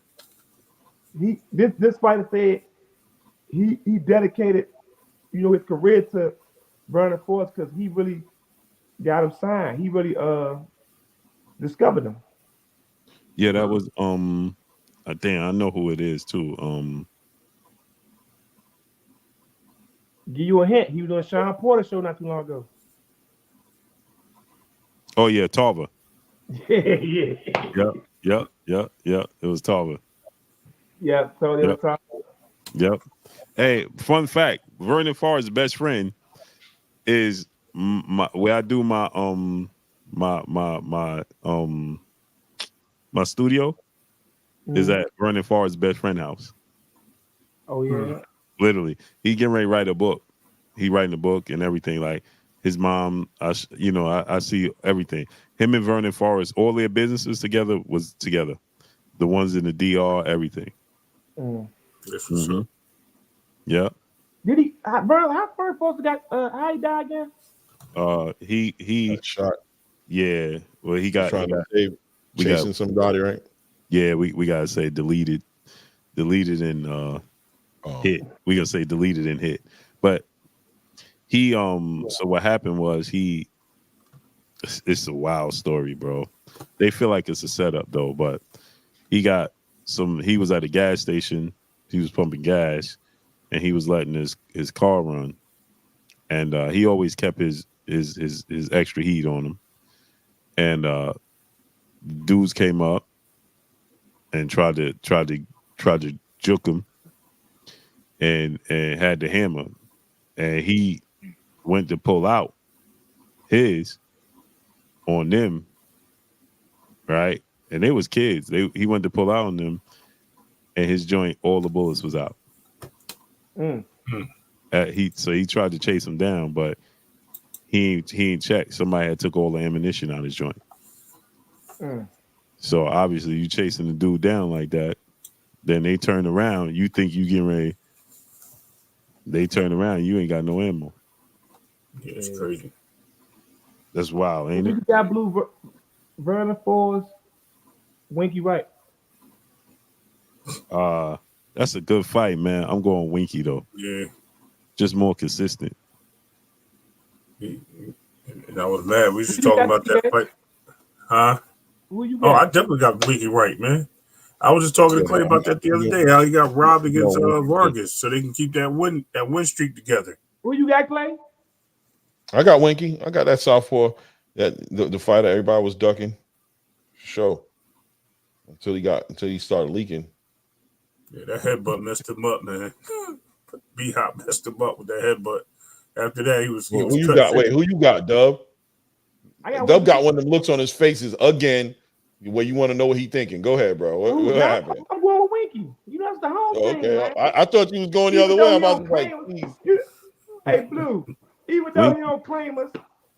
Yeah, Winky, man. See, Winky don't get enough credit. He claim us. Yeah, Winky don't get enough credit.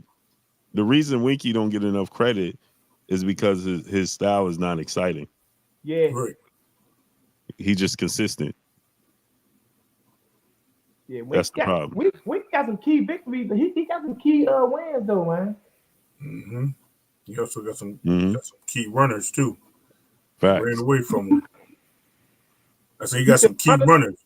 Yeah, they was running away from him, man. They didn't want to fight him. They was staying away from him. They were trying to say he was a born fighter. Hey. That style is hard. It's not that he was boring. They didn't want to fight him. Yeah, he couldn't beat him. He had that jab though. That upper jab. Like every time they come in, that jab just snap their head back. Like, yep. He had a little. That joint was straight. Like his jab was just crisp, just straight. and it was hard to know Diddy to penetrate his defense. Yeah, because he was so like this. You know what I'm saying? It's just bang. that joint, boy. The way he beat up Tito was ridiculous. yeah. That was ridiculous. Salute to my brother, ready to rumble in the super chat. Much love. He said, say Tszyu was prepared for Bud, prepared to duck him. Yeah. I said this earlier, right? This dude got it honestly. He gonna duck Terrence Crawford the same way he ducked his father ducked Floyd. Latoya Top Dog, peace of blessings to the queen in the super chat. Why Devin tickets not selling? It will sell closer to the fight. And it is selling. And they selling. Yeah, they sold 10,000. It's a bunch of nosebleed seats there. Yeah, they sold 10,000 tickets in the first week. I still ain't grabbing. Floor seats is all sold out. But the nosebleed joints went up to 400 now. Yeah, the floor seats all sold out. There's one vacant one though. At first, I'm talking about the 400. Yeah, Latoya Top Dog back in the super chat. Clearly, she's from Baltimore. Clearly from Baltimore. She said, "What was Devin doing with Diddy?" Yeah, the reason Tink was with him. Hold on, it's a different. That got Devin on that list. There was girl. There was girls in the pool though, right? Yeah. Right, but did you see any girls around there when he was jumping in Diddy arms? With Tank? Man, they got Usher, Meek Mills, Devin. You ain't see the Tank. This Diddy thing is getting messy as hell. Blue, I sent you the link. Blue. All those sides. Did y'all hear the audio they just leaked? Nah. Meek Mills and Diddy, man. No, that wasn't. I don't think that's what that was, man. Yeah, that was. No, the security guard, he leaked the audio. You hear both yeah, things. I think it's just they're just playing with him. No, they're just playing. I don't believe it. Huh? I don't think it was real. Go look at it. They leaked it today, right? The security guard, the old security guard leaked the audio. Man, you hear them talking, and then I ain't gonna tell you what. I've been to Diddy parties too. Who you talking about, Gene? No, not Gene. The dark skin one. The dark skin one that just went. He just did a little live yesterday. Oh, I gotta see that. I ain't see that. Man, yeah, look it up. Just look at Meek Mills and Diddy. DJ Academics. I want to look that up. Man, this thing crazy, is so horrible. This Diddy thing is so horrible, bro. I don't need to know, man. Yeah, man, listen. Hey, Blue, there's no way you can get there's no way he can get around this one. Like, we can't get around this. You hear them talking, and then they talking. man, I wish I ain't never listened to that audio, man. Oh man, you got send it to me. Send it to me, bro. All right. So when we get off, I'm gonna send it. Matter of fact, all right.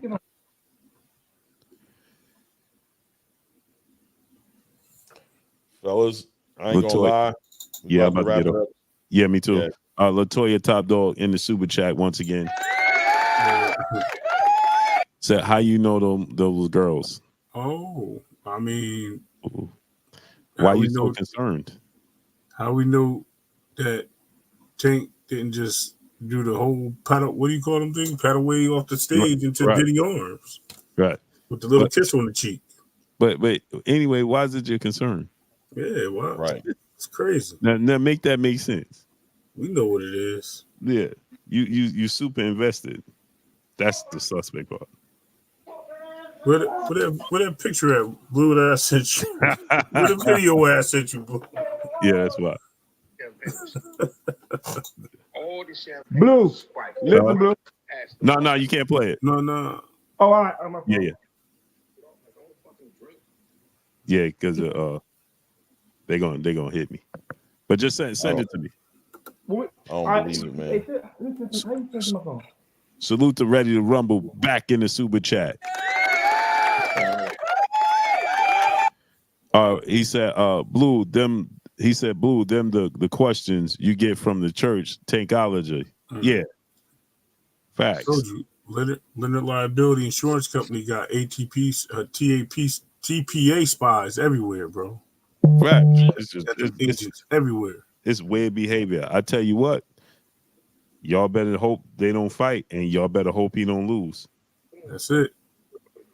Because you know Crow gonna be served the next day. No, it ain't gonna be served because they ain't gonna show up. I am. I'm gonna show up. We gonna show up. They ain't gonna show up. They will be nowhere to be found. It's all right. When they do show up, I'm gonna have old Crow, new Crow. It's gonna be cold Crow. Right. You know what I'm saying? Crow sickles. All types of crow. Crow corn. I'm gonna have it.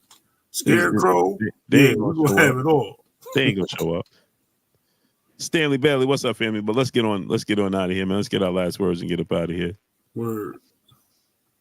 For me, I just send it from my little cousin phone. I got you. Man, I'm gonna get me some coconut water. Rehydrate. For me,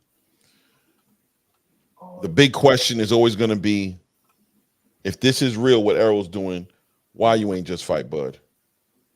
Why you hold out all this time with all this nonsense going on, and as soon as an opportunity come out, all of a sudden your chest cleared up and you feel good and you're ready to go to school in the morning. You had the bus stop because everybody going on a field trip. That's the big story for me. Because if you can fight Tim, you can fight Bud. And also question is, if you are hurt and you're trying to do this, why? Why are you trying to do this, and who are you trying to do this for? So I'm looking at the PBC for getting involved with this the way that they did, and I'm looking at Errol Spence to see what he's really going to do, because why didn't you fight against Bud? Why? Boxing over boxes, ladies and gentlemen. And we out. Salute to Big Herm, brother, in the super chat.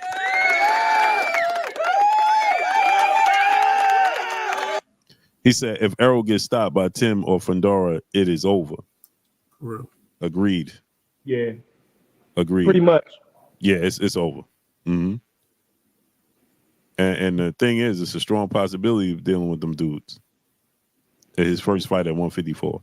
Yep. Should have moved up a while ago. Ray, what's your last words, Ray, brother? Oh, man. You know, just so much going on, and then we always find ourselves retracting to the same two people, Tank and Devin. But yet, it always seems to be this dividing line of one fan base saying that the other fan base is cowards and this and that, and then the other fan base say we just want to see the fight. So at the end of the day, who's really the casuals on this scene? You know what I mean? Like, we got to really keep it real, because we always looking at the negative and excuses of why the fight ain't happening. Let's stop talking like why is a weight matter? Why does the sanctions matter? Or why can't we fight here? Or why the A side got to be this? Why can't he send me a contract? Oh, I sent your contract. You can't send me a contract. Call Al.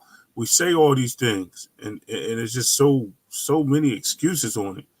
But then at the end of the day, all we get is the same thing. Oh, Devin is this and Devin is that, and we try to kick his back in. That boy ain't do nothing. He ain't say nothing. Ain't do, you know what I mean? He's just trying to live his life and be a professional boxer and a champ, and he called that man out. Now all of a sudden, because he making noise, now he's the bad guy. Because his dad believes in his son, they're the bad team. Come on, man. Let's keep it real. It's just too much nonsense. That's why I really try to stay away from the conversations. But you know how it is. Haters gonna hate, man. It shows you what the real casual fan managers are. And the funny part is, Tank ain't never say none of those things that they be saying. So, salute. Thank you for having me, Blue. Dub C, always a pleasure, brother. You already know. You already know. You know what it is. You know what I mean? For real. Last word, Dub. My final word. Give Antoine a shot. That's my final words. Give Antoine Russell a shot. We know he ain't gonna duck nobody. I'm with that too. They said he ducked Matias. I was there, man. My man tried to get contact with the manager. They ain't trying to accept his calls or nothing. That's BS. Don't believe the hype. My man trying to see whoever. Agreed. I want to see it. For sure, Sean nephew. Happy born day, brother. Salute to nephew for Jolie Sean. This is born day. Be real. What's up? Go ahead, Dub. Sorry about that. Nah, it's cool, man. It's always a pleasure, man, chopping up with y'all, man. You know, yes, don't no show break down fights like we break down fights. That's so a fact. If y'all want to get the best breakdown, come here to Blue Blood Sport. You know, all facts. You support my channel, Well Connected Elite, or Claymore Ray. You know. Yes, sir. And we out here, man. Appreciate that, Doug. Appreciate all y'all. Appreciate you, Blue, man. Thanks for having me on, man. You already know. Do it again, brother. You already know. Appreciate y'all.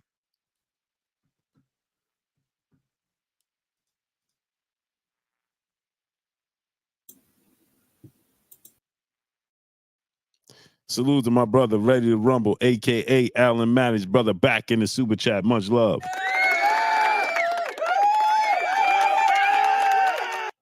He said, Tankologist meltdowns coming like when Bud beat EJ. 1,000%. 1,000%. They're going to disappear.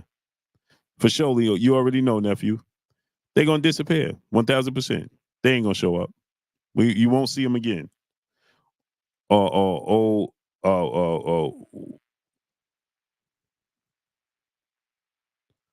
What's the name? Latoya Top Dog. You ain't gonna see her no more. She'll be null and void. Salute to my brother A.K. Crowder. She will be null and void. You will never see her again. Believe that. Never again will they show their face. Never again. But that's all we got for y'all. Y'all already know what it is. It's your boy Blue, Blue Blood Sports TV. Hate, like, comment, and subscribe. You haven't subscribed, hit the subscribe button, hit the like button, hit the bell icon to get all the new notifications. Follow me on Instagram at Blue Blood Sports TV, all one word. Y'all already know what it is. Hold on, my nephew. For surely Sean back in the super chat. Salute to nephew. What's the difference between me and them? Facts. Appreciate you, nephew. Y'all already know, man. I see y'all tomorrow. It's your boy Blue signing off. Nephew, enjoy your moment. Enjoy your day. Enjoy every moment, man. Be safe, nephew. Appreciate you. Much love. Peace.